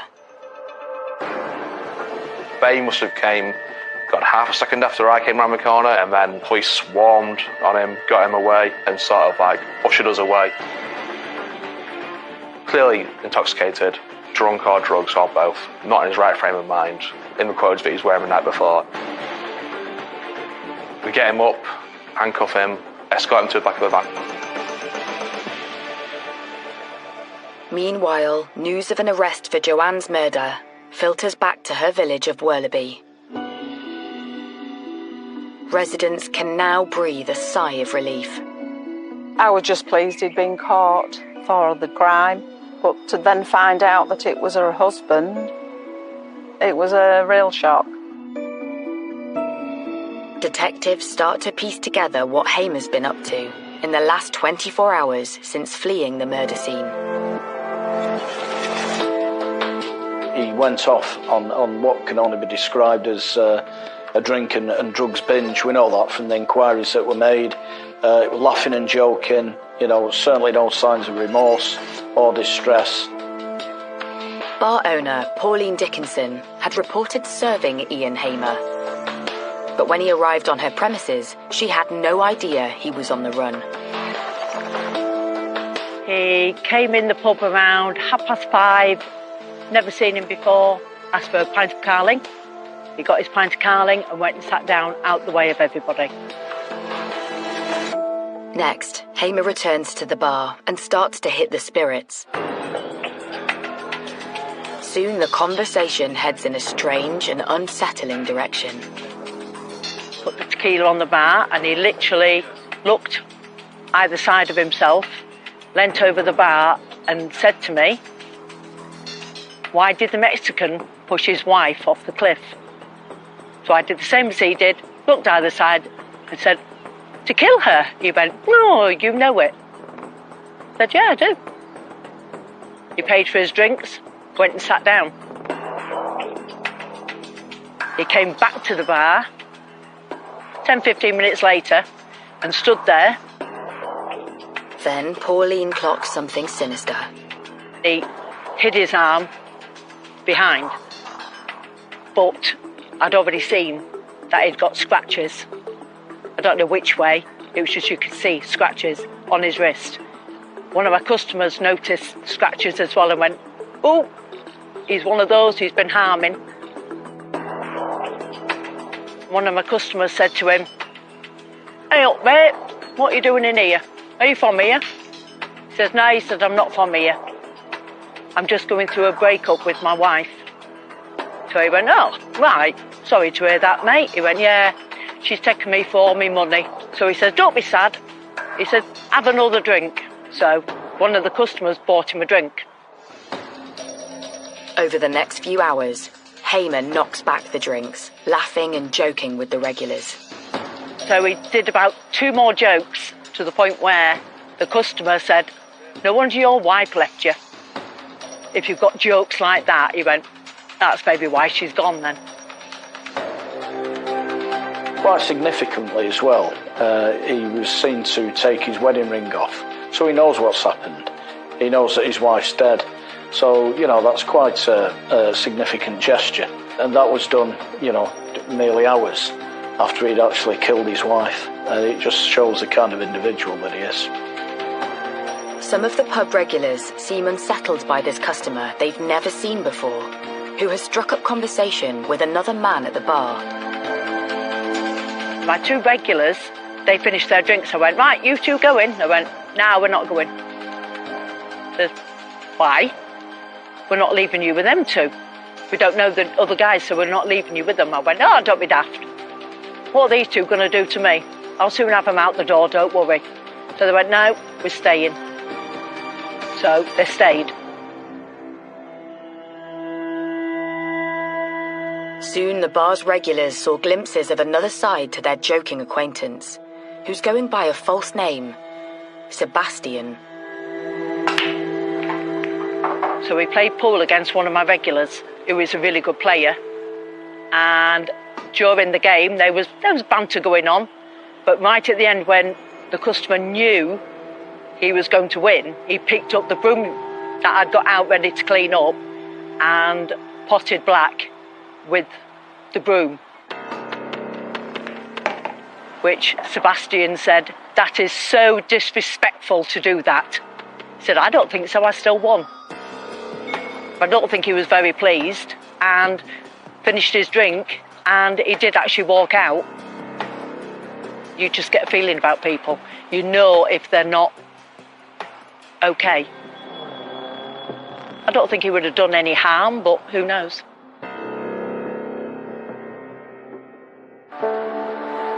Next morning, Pauline's alerted to the terrifying news on Facebook that the customer she had served the night before isn't called Sebastian, but Ian Hamer. And he's wanted by police for murder. My reaction was, "Oh my God." So I phoned a policeman that I know, and within 5-10 minutes, I think, they'd got him. Soon the joke Hamer told Pauline about a man pushing his wife off a cliff takes on a sinister new meaning. It was weird, but they were just jokes like, you know what, a kid would come home and tell you jokes, but it's not until the following day, and I actually thought to myself, it's as if he was trying to tell us something. I don't know. It's not until the following day that things fell into place. Despite his intoxicated state, Ian Hamer engages with the police at the point of his arrest. He says something like, it wasn't murder, it was manslaughter. Something along those lines. I heard the word manslaughter. He did make a very significant statement, an unsolicited comment to the officer indicating that he wasn't guilty of murder. It was diminished responsibility, so he was already offering up a statutory defence to murder.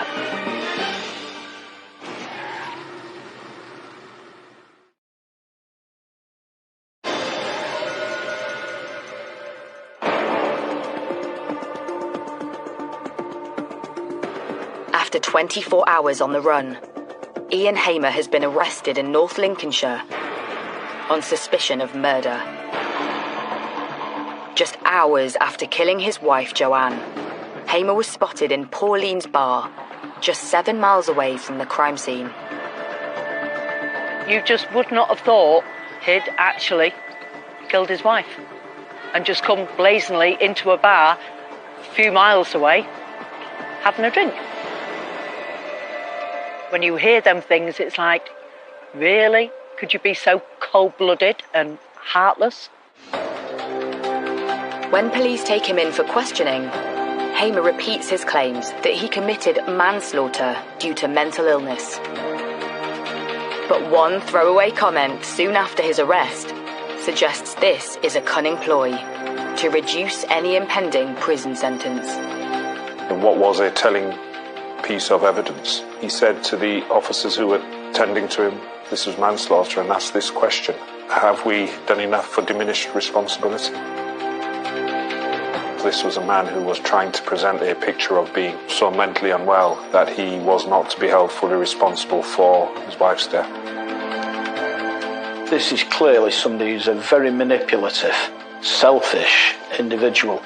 And his response, he's already trying to escape justice for his crime as soon as he's arrested. And he's clearly given a great deal of thought to that before his arrest. And Ian Hamer clearly only cares about one person, and that's Ian Hamer.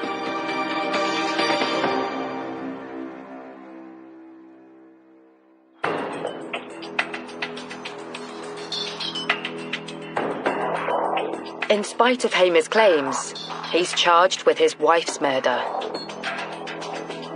Months later, mental health experts are brought in to provide a true picture of Hamer's state of mind.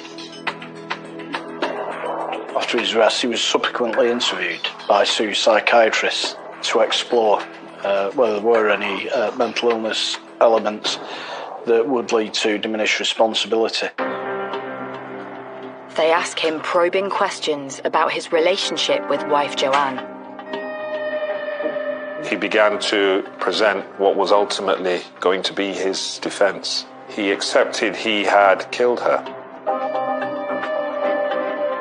but in the context where he said he didn't want to do it, and used the phrase that it was some sort of psychotic episode. Then Hamer starts to go on the offensive, claiming he is the real victim in the abusive marriage. Ian Hamer claimed that his wife had taunted him to say that their children weren't his. He made a slur on his wife's character, saying she was engaged in extramarital affairs. There's no evidence of this. He would say that she would see other people, that she would be on dating apps and she would find other men more attractive than him. And anyone who knew Joanne knows that that's just completely laughable and a joke. She was the most loyal woman you could meet. Just sort of making up excuses in his head, I guess, to find ways and motives to do what he did. Then his claims turn even more extreme. He made plain that he was himself a victim of domestic abuse. You know, he claims that she hit him over the head with a shoe. We've got no information about any injury, or certainly any serious injury to him. He claims she threw a phone at him. Again, there was no injury that we're aware of to support that. This was all seen as a tissue of lies. And clearly the people that knew Joanne had not seen any evidence of this whatsoever. And the only person who could suggest that this had taken place was Ian Hamer himself. But soon, the psychiatrists start to uncover Hamer's true colours. What was actually found by two psychiatrists, one diagnosed him with morbid jealousy and one with obsessive jealousy. But clearly, there wasn't an element of diminished responsibility for his actions. From the facts we know about the case and his behaviour and his actions, come as no surprise, because we can see the way that he jealously controlled his wife's movements and behaviour, you know, a real controlling nature. And when detectives scan Hamer's smartphone, the picture he painted as the victim starts to crumble. Just days before Joanne's murder, they find texts he sent to another woman promising jewellery. Things he was doing, he would accuse her for. He was seeing other women, that came out. He was on dating apps. He would accuse her of the things that he was doing exactly the same. We do know that Ian Hamer had affairs, he had one-night stands, and he accused his wife of the same. There's no evidence to suggest that that was the case. But investigators are blown away when they uncover the name Hamer uses on his dating profile. It sounds strikingly familiar. He'd use a fake name. Sebastian, apparently. He would use women wherever he was going to maybe go out on these dates and meet people. And yeah, to use a fake name, like you're obviously up to something that's not good.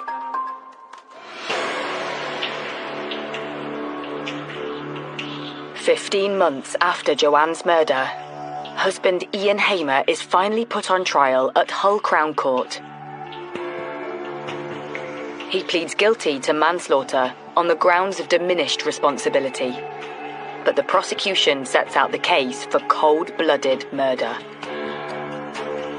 So it was a consideration for the jury whether that was a man demonstrating real symptoms of mental illness, or whether it was somebody using any illness to formulate a defence.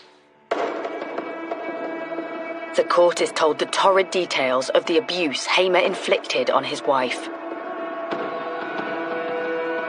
The question that was raised with the jury is whether or not, by the time of the killing, he in effect wanted to get rid of his wife so he could move on, but he needed control of that situation, and that's how we presented the case. As the trial progresses, even Hamer's own children take to the stand against their own father to describe the abuse suffered in their own home. One of them spoke of being aware of that from a very young age and become increasingly toxic and abusive. You then see the horrible human side of this, because they're being required to give evidence against one of their parents, and in circumstances where they've lost the other one. And for them, there's no good outcome to any of this. Following a heart-wrenching 3-week trial, the jury retires to consider their verdict. The verdict of the jury was that Ian Hamer was guilty of murder. Therefore, they rejected that idea that his mental state was such that he was not able to exercise proper judgment and control. He designed everything, including his response to the arresting officer, to make out that this was the case, that it was diminished responsibility. Thankfully, the jury didn't buy that, and they saw through Ian Hamer's excuses for what they were, just excuses. Hamer's jailed for life with a minimum of 22 years. At the time of sentencing, the judge takes into account the years of domestic violence Joanne suffered at the hands of her husband and his abusive control over her finances. The judge actually commented that he believed that one of the main motives in this case was he was afraid if the relationship ended that he would lose a significant amount of money. Money to which Joanne in the law of England and Wales was entitled to. Those were the family finances that should have been split accordingly. He didn't want that to happen, and he murdered his wife as a result. Kill someone, go out drinking, using drugs, and joking about what he did. He obviously deserves to be locked away for the rest of his life, and I'm glad that's the case. Killers like Ian Hamer are so manipulative and so self-centred, and ultimately it led to the tragic death of a lovely, caring wife. But there's only one person to blame for that, and it's Ian Hamer.